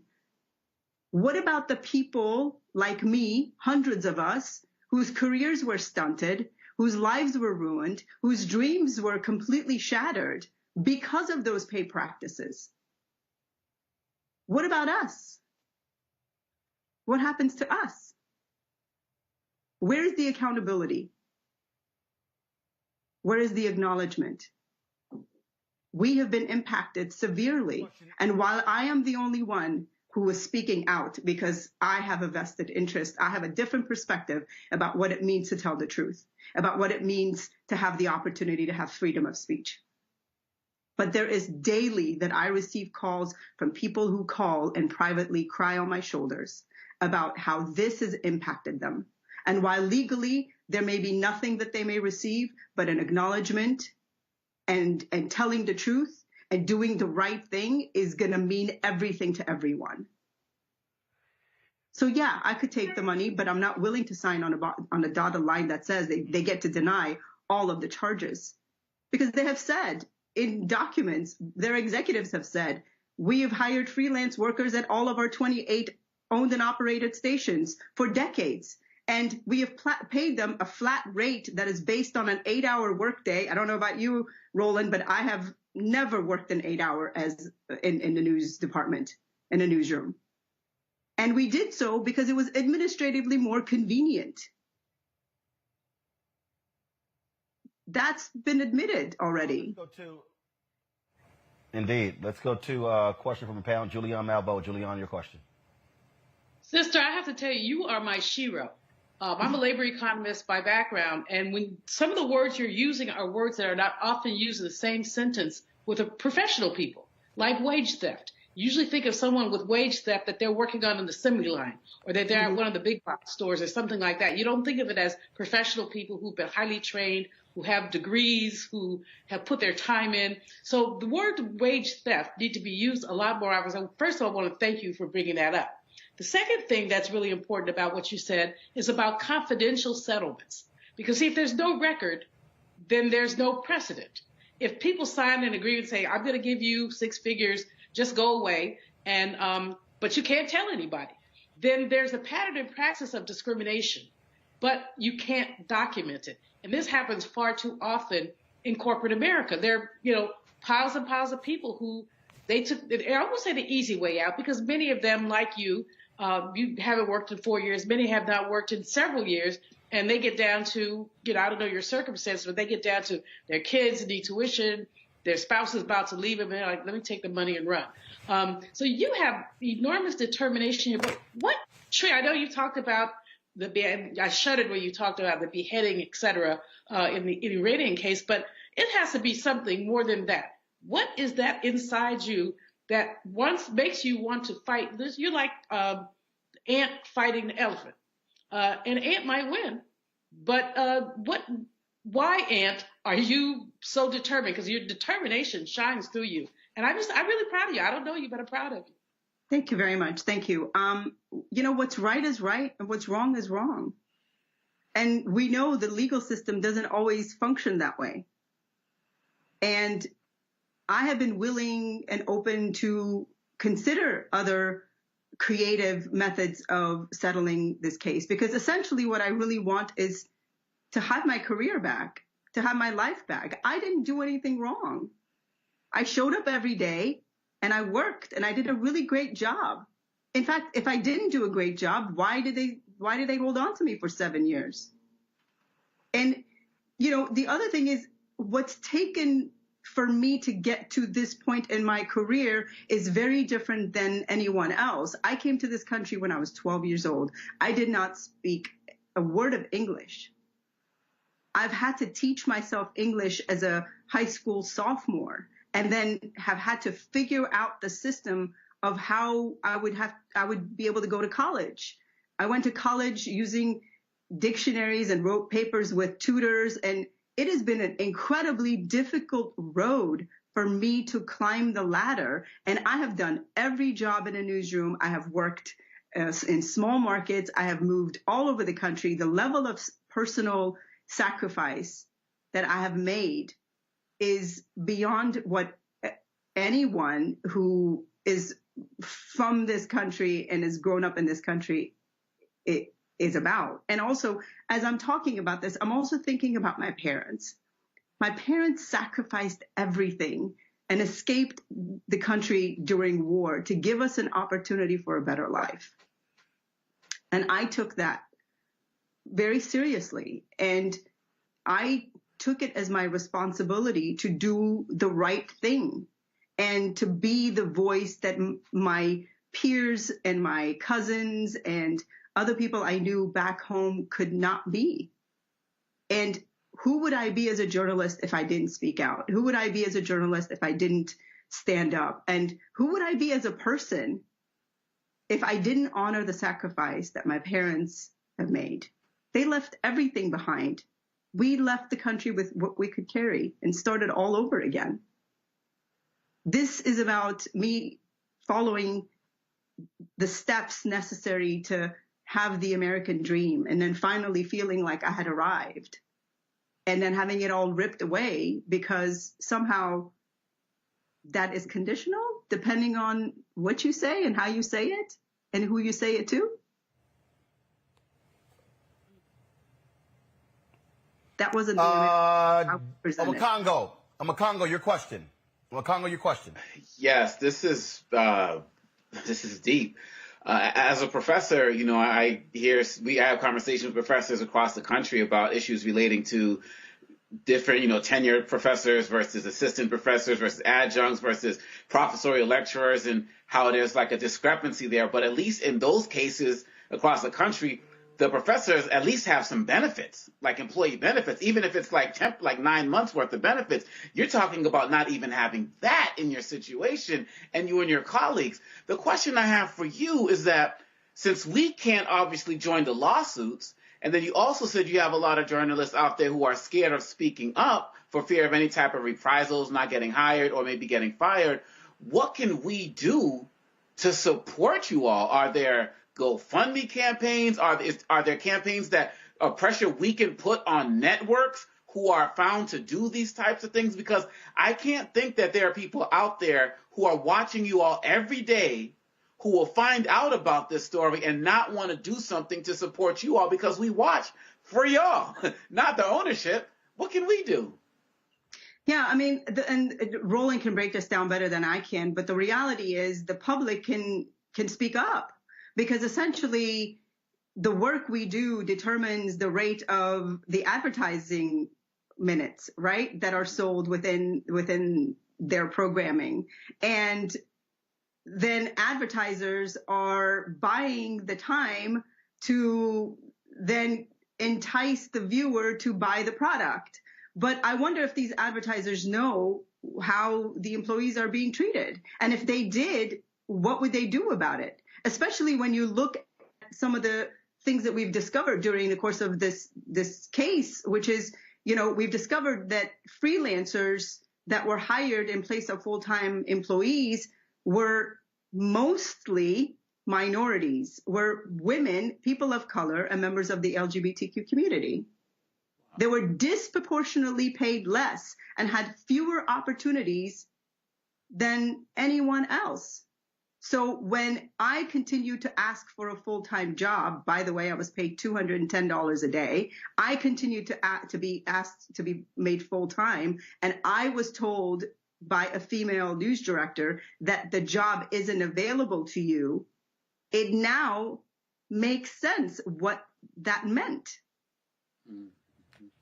So I think it's time that we publicly spoke out about the way people are paid, the way people are treated, about accountability, and thank you for the GoFundMe page. I mean, I suspect I will have significant attorney's fees, but the reality of the matter is that something needs to change within the law as well, because the law is skewed to protect the employer and not the employee. They have dismantled claims in my case using statute of limitation and legal jargon, which I don't really understand. And they've surgically taken apart specific parts of my case because of all of these hindrances and parameters that are in the law that do not benefit the worker in any kind of way. Jeff? Yes, first and foremost, Silva, thanks again for your struggle. I want to assure you on behalf of everybody watching that your struggle is not going to be in vain. You've been through too much, and as Steve Jobs said, we can't connect the dots going forward. We can only connect the dots going backward. I'm going to pause. I don't know if Roland will get mad at me for saying this right now, but if you're watching this right now, you should hit the like button. You should share this because this is a very real conversation. And I'm going to be really transparent right here. Last 30 years of my life, I have primarily made my living as a 1099 employee. That means I'm a freelancer. That means that if I don't create, if I don't conceive of things, if I don't go out there every single day and find a way to make it happen, I just don't eat. So I'm uniquely sensitive to people who are hired to be day wage workers. People may look at you and they say, oh, Silva, she's got it going on. She's articulate. She's on television. She's got everything going. $210 a day. Let me give you all some perspective before I ask Silva your question. $210 a day sounds like a lot if you're making $15 an hour. But when you're a freelance employee, commercials that you see people shooting where people are loading trucks and putting up harnesses and doing grip work. When you see the movies and they say this is a grip job, that grip job, you can get a grip job at $375 a day. And you're not doing the investigative work that an employer is putting on. You're just carrying stuff from point A to point B. CBS is a major international corporation. They've settled lawsuits for millions of dollars. Their stock price is healthy. When you talk about CBS, you're talking about Viacom. You're talking about MTV. You're talking about Showtime. You're talking about major networks. Silva, you're going to win this struggle, but I want you to give people an understanding who may say very rude things to you of what life is like for you now by answering this one question. What do you say to people who say, well, you're on TV, so you should be satisfied with just getting good exposure there? Well, I will say that is exactly what we've been conditioned to believe within the industry, to then accept the realities of working for free, right? We have been told that you go to a small market and you do extra work and you go above and beyond to hone your craft, and this is what you must do in order to climb the ladder, which is fine. I did that willingly. I worked, 10 hours a day when I worked in Oklahoma and Texas and Detroit, and, 10 hours a day. And then I would stay behind and I would do more work, and I would study other people, and I was honing my skills. But there comes a point in your career where you have come to a point where you have paid your dues, where you have the skills to now work in a large market, and you are able to get a job in a large market. But then somehow when you do that, you realize what they said was not really true. In Florida, we have the saying that we're permalance. We're permanent workers with freelance pay, and they pay us in sunshine. So if you want to work in Florida, you know what? This is just part of the deal. But why does it have to be part of the deal when I can't figure out how to make ends meet? When I couldn't afford my car. I had to take on a roommate. $210 seems like a lot, but it also means that I have to pay for my own health insurance. And it also means that I have to save for the day that I might be sick, or I might need medical attention, or for the day that I might need to take a week off to go see my sister when she's having a baby, or be able to buy a ticket to fly home to see family. All of these things matter, and they're significant, and they impact our lives economically. They impact our ability to build and create generational wealth. They impact the legacy that we're able to have for our families. This is a big deal, and the impact for me personally, and I'm going to be vulnerable for a minute here, economically, it's been devastating. I've had to move back to my parents' house. And the reality is the emotional and the psychological toll is worse, because trying to figure out how to make sense of a circumstance when I didn't do anything wrong, yet I'm being punished. And the last 23 years of my life, of my life's work, seems to have just evaporated. And people ask, what can you do? Well, your support means a lot. Speaking out means a lot. Showing up means a lot. And quite frankly, at times I felt like I'm in this fight all by myself. Last question for you. I say this all the time. Media doesn't always like to cover media. And so now that you're on the other side of the news story, have you been surprised and shocked at how many so-called media reporters have been ignoring your story and ignoring this case going to trial this week?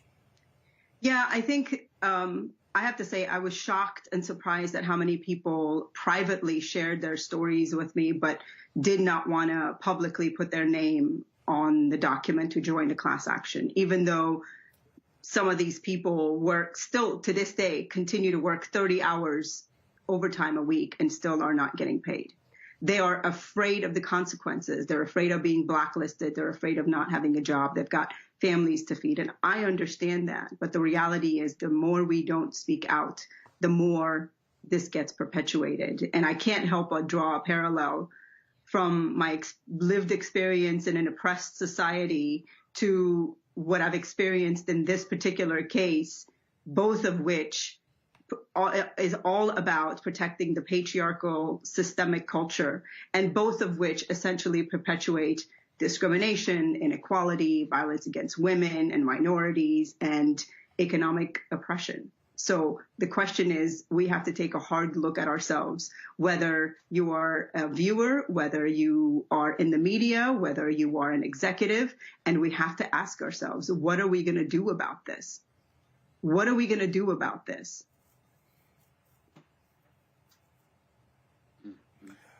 Trial starts Thursday in Miami? Mm-hmm. Yes. All right. Silva, good luck. Certainly keep us abreast of what happens with this case. Thanks a lot. Thank you. Folks, got to go to a break. We come back. We're going to talk Wells Fargo. Attorney Ben Crump is going after them. Say they're limiting black opportunities. And our Fit Live Win segment, a brother lost 200 pounds. And he's an evangelist to help other folks, especially men, drop that weight. You're watching Roland Martin Unfiltered right here on the Black Star Network. YouTube folks and Facebook folks, hit the like button, hit the share button. We should have more than 1,000 likes by now. Hit that button, y'all. That's what we got to do. Make this thing pop. I'll be back in a moment. I'm Dr. Jackie, and on a next, A Balanced Life, it takes a village to raise a child, and truer words have never been spoken. If you're raising a child, you know that it's a blessed challenge like no other. Even more so if your child has a disability. We'll talk to parents and our expert panelists about the best way forward for your child to help you maintain your own sanity on a next, A Balanced Life with Dr. Jackie on Black Star Network. We're all impacted by the culture, whether we know it or not. From politics to music and entertainment, it's a huge part of our lives, and we're going to talk about it every day right here on The Culture with me, Faraji Muhammad, only on the Black Star Network. Hey, I'm Cupid, the maker of the Cupid Shuffle and the Wham Dance. What's going on? This is Tobias Trevelyan. And if you're ready, you are listening to and you are watching Roland Martin Unfiltered.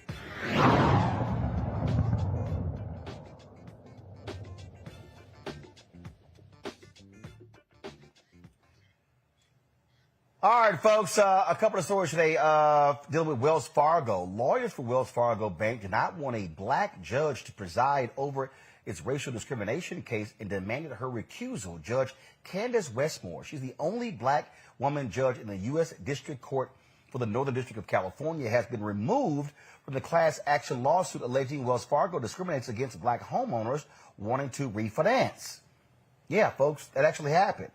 Today in Atlanta, attorney Ben Crump held a news conference with several plaintiffs from the case where he also blasted Wells Fargo for their treatment of African Americans, saying that they are denying black folks the opportunity to be able to build and grow wealth. Seems like the only common denominator was the color of the applicant's skin, Suzanne. And so, I tell you, Wells Fargo is one of the biggest banks in the country. It is believed that they're the largest homeowner lender in America.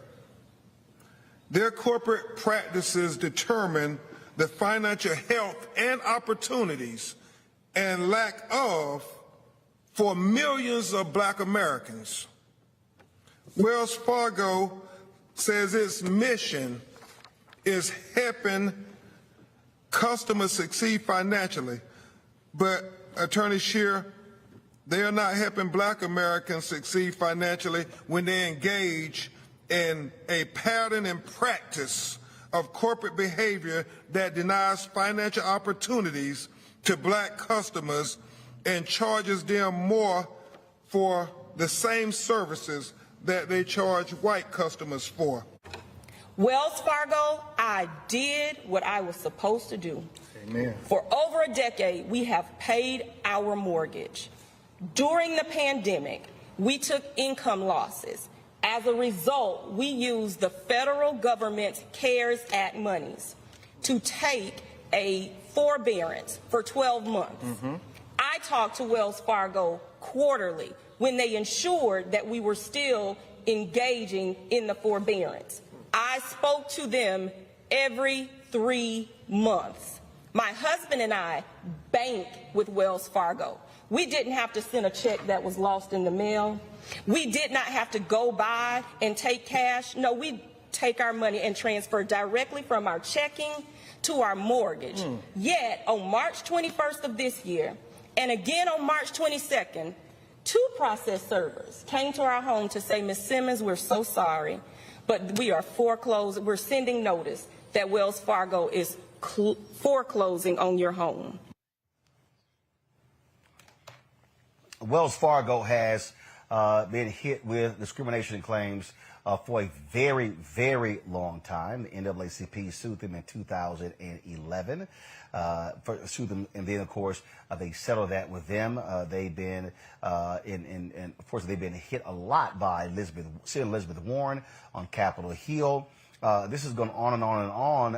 Julian, and Bloomberg dropped the study, the analysis that showed that when it came to refinancing mortgages during COVID, that Wells Fargo approved 72% of white applicants and only 47% of black applicants. You know, Roland, those numbers absolutely reflect our home ownership. About 70% of white people own their homes compared to fewer than 50%, somewhere between 46, 45% of African Americans. The discrimination in lending is so pronounced that you end up with that gap.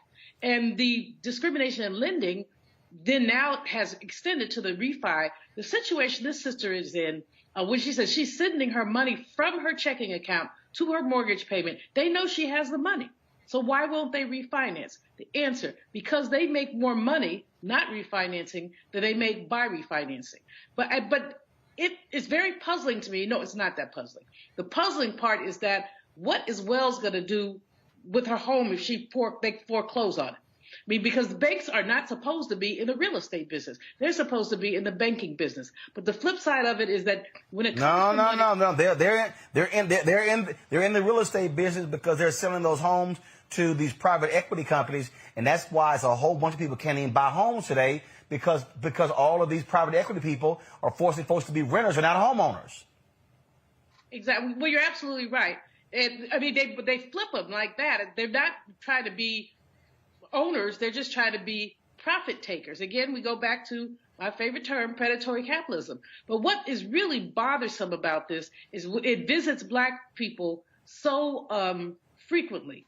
And, you know, I've been having conversations with people about the wealth gap. And there's so many aspects to this.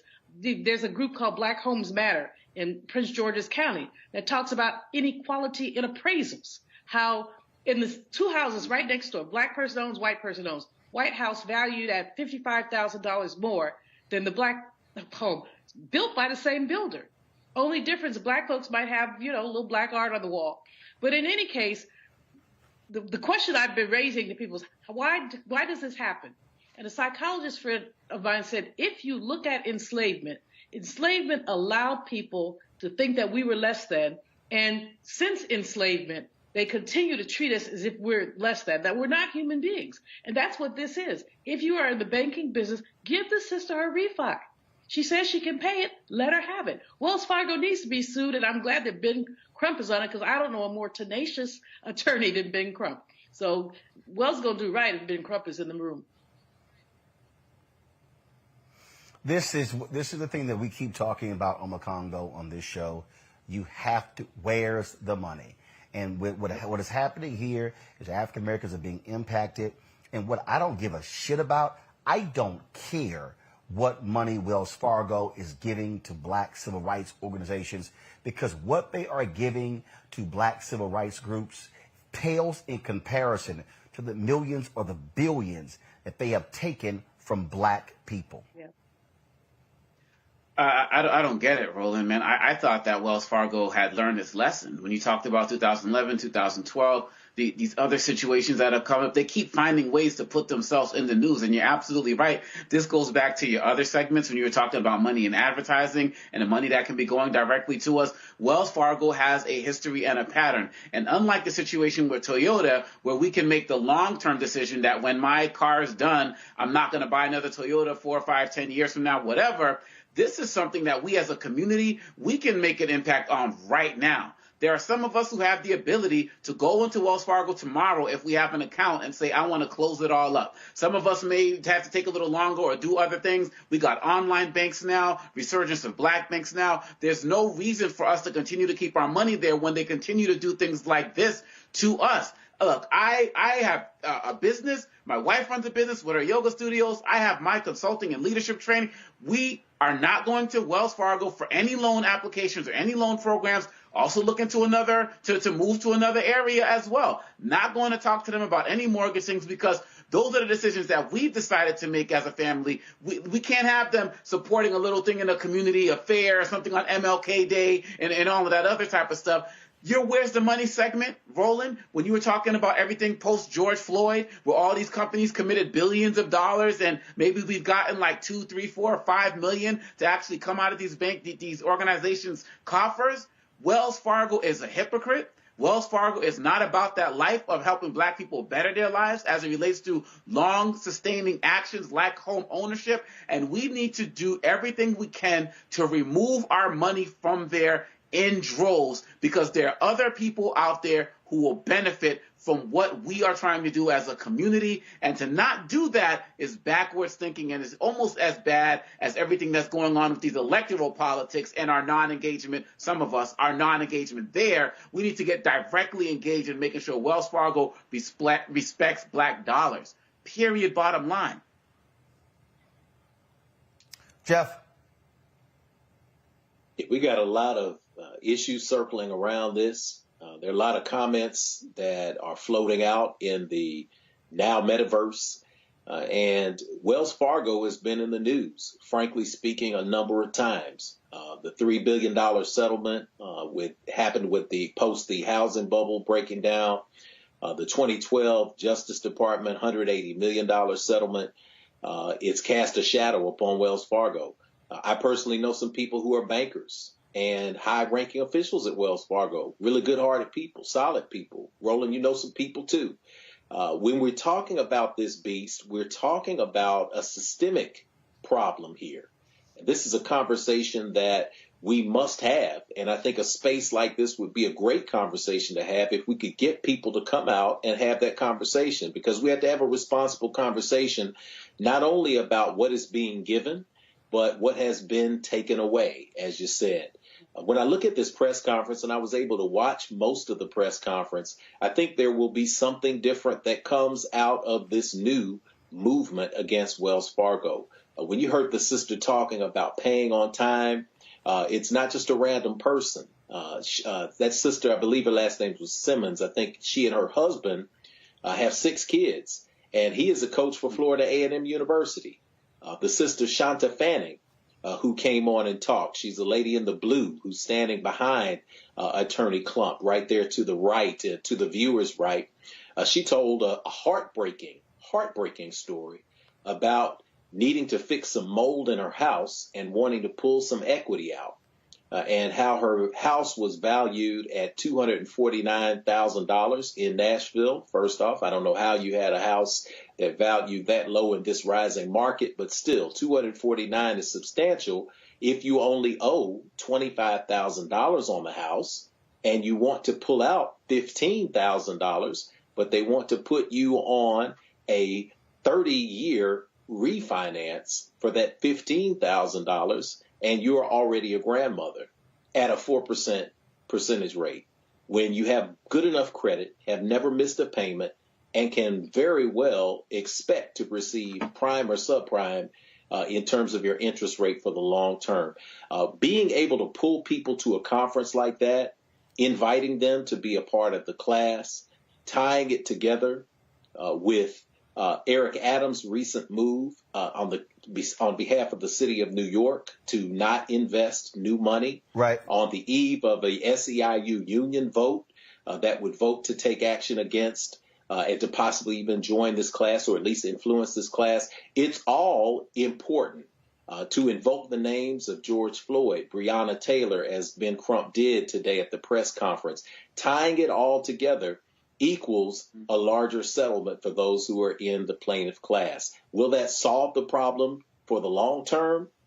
I don't think it will, because you have an organization whose pockets are so deep that they can outlawyer and outlast these many eruptions.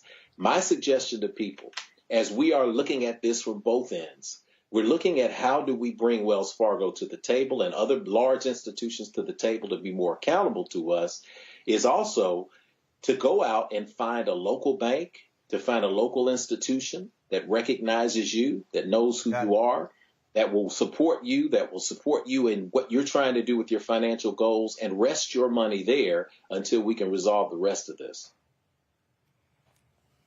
Folks, here's a statement from Wells Fargo. We are deeply disturbed by allegations of discrimination that we believe do not stand up to scrutiny. We are confident that we follow relevant government-sponsored enterprise guidelines in our decision-making, that our underwriting practices are consistently applied regardless of a customer's race or ethnicity. These unfounded attacks on Wells Fargo stand in stark contrast to the company's significant and long-term commitment to closing the minority home ownership gap. In 2020, Wells Fargo was the largest bank lender for home mortgages to black families, and this is consistent with our performance over the last decade, 2011-2020, in which the company helped as many black families purchase homes as the next 3 largest bank lenders combined. In addition, Wells Fargo helped more black homeowners refinance their mortgage in 2020 than any other bank. The 83% increase in the company's refinance loans to black homeowners in 2020 compared with 2019 also was by far the biggest gain among the largest banks. In 2021, Wells Fargo increased that total by 106% compared to 2020. All right, folks, time for us to do Fit, Live, Win.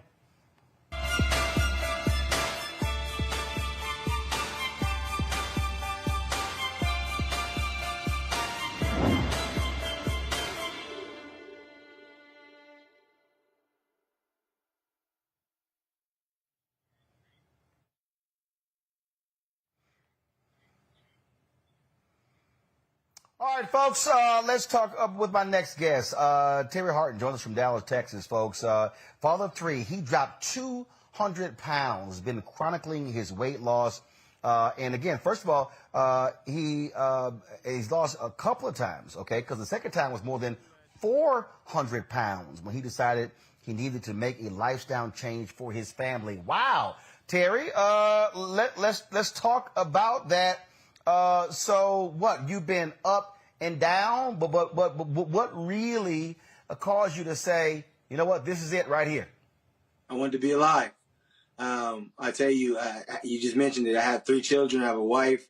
I was talking to one of my buddies one time, and he said, Terry, I don't want you to die. Hearing those words were life-changing words for me, and I never related weight to dying. So hearing that for me was huge. And at that moment, I said, it's time to change my life because I got people to live for. What was your highest weight? What was your highest? Highest recorded was 430 pounds. But I've probably been, anywhere between 430 and almost 470. I'm at my highest. How old are you? I'm 36 years old. Wow. Yes, So when did you start? First of all, when your friend told you that, so how long ago was that? You got it. So that was in the summer of 2019. We were going out to lunch, and I must have ate and looked like it was my last bite or something, because he looked over and he said, man, I don't want you to die. But he followed up those words that summer and said, but I want to work out with you. So it was that summer of 2019. He committed to say, hey, look, man, I care about you, but I'm not just going to tell you need to lose weight. I'm going to show you and I'm going to help you out. So with my buddy Gavin at the time, he committed, and we started going, instead of going to eat for lunch, we started going to the gym and working out together. He encouraged me. He lifted me up, continued to push me. And then I had my family as my why in the background to say, look, I want to live. I want to survive. So it was that summer that I completely changed my lifestyle. I started doing some treadmill workouts where I was doing treadmill on incline. Then we slowly started incorporating some weights in there. I did the elliptical, as you see here. But ultimately, it was just trying to find ways to stay active and stay active consistently. I had yo-yo dieted my whole life. I lost weight. I gained weight. But this time was different. This time it was, I wanted to live. I wanted to stay alive. And I knew that I had to make some changes that would be long-term. But was it the working out, or was it the changing of your diet? And how did you change your diet? What did you stop eating? What did you cut out? Absolutely. I think it's a lifestyle change. You got to completely change, everything you're doing. I do a lot of high protein. So I cut out a lot of heavy carbs. I don't do breads and pastas. I have them occasionally, but I truly try to stay away from them because they sit on it. They create, sugar, which creates fat. So for me, it was trying to find the right foods that I could eat, but never feel like I was on a diet. In the working out, I made sure that I worked out at least an hour a day for myself. In the beginning, it was hard. But I told myself I got to keep pushing through. So I continued to work out every day, even when I didn't feel like it. And that was having the support of my friend, but also me knowing that I needed to change my lifestyle. So I did that consistently over that summer. I went to a doctor, got checked out, did a full scan. They looked at me and gave me some tips on what to eat, what not to eat. And I stuck with the diet. I mean, when I say I took away the heavy carbs, a lot of the sugars, I strictly, drank water and drank a lot of water to stay hydrated. That was important. So there was a number of different pieces in this process that helped change my life. But I tell you, it was changing my entire life, not just one thing, not just working out, not just eating. It's a mix of multiple things that you have to do in order to truly change your life. And it was important to me to do that. Questions from my panel. I'll start with you, Jeff. Yeah, first off, brother, man, congratulations. I know this journey is something else, man. I think when people see those pictures of before and after, it can be somewhat shocking, but I think it's most important when you're talking about the person on the left, the person on the right. I won't rib you for the jacket because I know Brother Roland and I might say you would have gotten some black and gold in there. But when you see the picture on the left and the right, we still give you props. I try my best. I try to overlook that. Right. Go ahead. We see beyond the colors, man, to see the true human being there. But we recognize that even in a picture of before and after, that brother on the left and that brother on the right have the exact same size heart. So the heart is going, you have rescued your heart for the long term. And I congratulate you on that for health, because health needs to be at the top of the list for Black folks and how we move in the world. Let me ask you, how has your lifestyle change benefited your family and children as they go forward for their health? Oh, great question. I tell you what, man, I didn't realize us as a people, we do a lot of socialized eating, right? Everything is happy birthday, we're going to eat. Congratulations, you got an egg, let's go eat. And while we enjoy those occasions, I try to make eating more of a thing in our household. We eat to survive, not eat just for fun, not eat just because we're bored. I was the type that after I ate dinner, I got to have a dessert. Well, I was training my kids to do the same things, right? So once I changed my ways, I would tell you I have an 8, a 6, and a 3-year-old.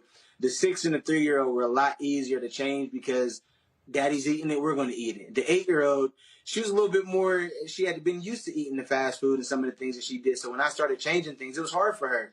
But I tried to make sure I explained my journey, explained what I was doing, and then talked about the foods that we were eating and why they were important. So that way I was educating my kids while at the same time making sure that they knew what they were putting in their body so that way that they could be healthier, in the days, months, years to come. Awesome. Julian. So you mentioned that you had daughters or yes, a daughter. What do you tell her about what she should look for in a brother in terms of his health? How do you model for her? You model for her what you've done with your health. What do you tell her about health for her friends and associates and eventually her spouse or significant other? You got it. I think the most important thing is just educating our children. And I'm not to say that my parents didn't educate me, right? But I would say knowledge is power. So the more that I gained by going through my journey, I talked to nutritionists, learning more about nutrition, I can now relay that to my children. So then they know it, right? So then as they're eating certain things, they now can explain why they're eating it, the benefits of certain fruits and vegetables. So that way they can share with the people that they're around. I would tell you, I'm big on never forcing people because I struggled my whole life. So I never want to force it upon anybody. And I tell my kids the same thing, right? You can't force it upon people. But what you can do is you use your own actions. You do what you're supposed to be doing. And eventually the people around you will pick it up. Just like me, when I changed my ways, I didn't say, hey, family, you guys got to do it, right? But they saw what I was doing. They saw that it was making me healthier. It was making me happier. It was giving me more energy. And then when they saw that, then it made them want to change their lifestyle too. So I think it's just leading by example, but also being knowledgeable. And if they do that, they'll help all the people around them moving forward. Congo. Congratulations on not just being an example for your family, but just the community in general, online and everything that you're doing. It's just really amazing. Yeah, no doubt. And phenomenal. The question I have for you is you said that your diet, weight, until you got to this point where you're at now, it's been like an up and down seesaw. So what advice do you give for people who experience setbacks? Because some people say, I'm going to lose this 20, I'm going to lose this. Then something happens, they don't meet your deadline, and they're going right back to eating, or something happens in their family, they become stress eaters. What advice do you give for people who, when they hit those setbacks? First thing I say is allow yourself grace, right? We're human, so we're going to make mistakes. Even being in my journey, there's times where I make mistakes and I'm like, you know what, I'm going to give in and I'm going to eat something I probably know I shouldn't. So allow yourself grace, but don't stay in those moments, right? When you mess up or you fall short, please don't stay in those moments. You got to remember your why. Why is it important for you to drop the weight? Is it to live long? Is it to be around for your family? Is it because you have certain health conditions? Always remember that in the back of your mind and use that as your motivation to keep pushing forward. Again, it is not an overnight process. And as you mentioned, diet. When I changed my life, I had to realize what I'm on is not a diet. It is a lifestyle change. It is me saying I want to live. I want to be around for a long time. So I highly encourage people, don't look at the short term. Look at the long term. You're not going to lose the weight overnight. It's going to take time. It's going to take consistency. It's going to take you making changes and really maybe doing some things that you don't love or enjoy. But I promise you the benefits, the energy, the life that you'll be able to live as you lose the weight, as you continue to be healthy, will outweigh anything that you go through. Well, I'll tell you, I'm at this convention and I'm at the hotel. I'm at the Las Vegas Convention Center. Yes, sir. And my guy's like, hey, man, we taking the cab back. I was like, nah, man, we'll go ahead and walk. And man, we walk so much around this convention. I literally have already hit 10,000 steps. Congratulations. You talk about, but the thing that you said it is important. That is to keep moving. As I can tell you, when I probably about a few months ago, but I dropped about 13 to 15 pounds. But what the key in watching that was the body moving. I'm tracking it on my iWatch. But you can easily tell those days when you're not moving, when you're under 5,000 steps and your body movement isn't there, that's when, of course, you're more susceptible to also. So, yeah, body movement is critically important. And there's simple things you can do, too. I mean, I would tell you one of the things I started doing was going to the furthest restroom, right? If you know there's a restroom close, go to the furthest one. Take the steps and go to the one upstairs. There's little things that you can do as you're going to the grocery store. Park at the furthest parking spot. You don't always have to be in the gym. Yes, that's important, but I would tell you, like you mentioned, taking a walk back, taking a walk to go grab your mail, taking a walk around your neighborhood. There are so many things that we can do with the world being our gym that if we stay active, we stay moving, the weight will eventually come off if you're burning more calories than you're intaking. As simple as that. But being active and moving is highly important. All right, then. Terry, I appreciate it, man. Tell people how they can follow you on your journey. I appreciate you. Thank you guys for having me. If you want to reach out or follow my journey, I share it at Just a Dope Dad on Instagram and TikTok. I try to just inspire people to start. I get DMs all the time when people asking me questions. Please feel free to reach out to me. God allowed me to go through this so that way I could use my journey and my purpose to help inspire other people. So I'm rooting for you all. If anybody ever needs anything, please reach out to me. I want to see us all win. All right, then. Doc, I certainly appreciate it, man. Thank you so very much, Terry. Terry Hart, thanks a lot. Thank you. All right, then. Folks, last item before we got to go. I know we're running late today. Sad news. I was actually at the convention center today when I got a text from my family that my Uncle Roy Lewis passed away. He was 91 years old. I think y'all should have the photo there so y'all can go ahead and show it. He was a businessman in Houston. He was my grandmother's brother. He is the last surviving sibling of my maternal grandmother. Businessman in Houston, served in the United States Marines.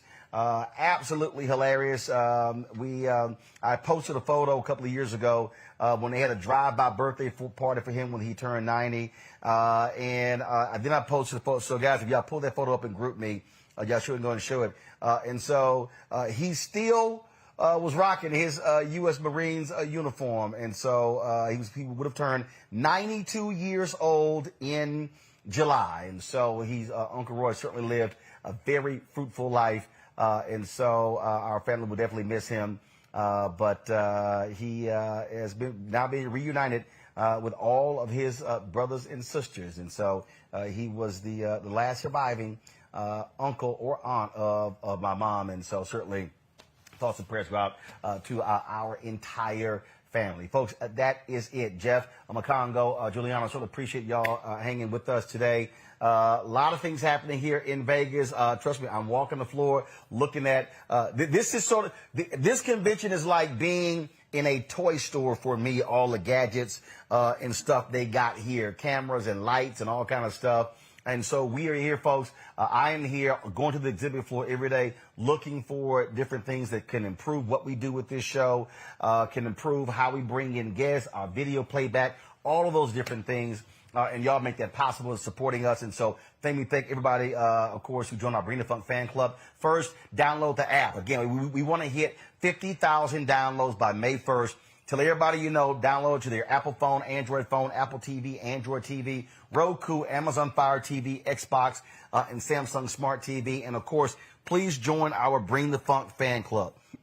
Every dollar goes to support this show. You can see your check and money order to P.O. Box 57196, Washington, D.C., 20037-0196. Cash App is $RM Unfiltered. PayPal is R Martin Unfiltered. Venmo is RM Unfiltered. Zelle is Roland at RolandSMartin.com. Roland at RolandMartinUnfiltered.com. Folks, that's it. I'll see you tomorrow right here from Las Vegas, site of the National Association of Broadcasters Convention. Thank you so very much. And until then, and of course, today's also the 75th birthday of my dad. Is actually officially today. We celebrated, took him out to dinner and the whole family on Saturday. And so we had a great time. And so again, so the family celebrated with him. So Dad, happy birthday, happy 75th birthday. Folks, that's a bunch. I'll see y'all tomorrow. Holla!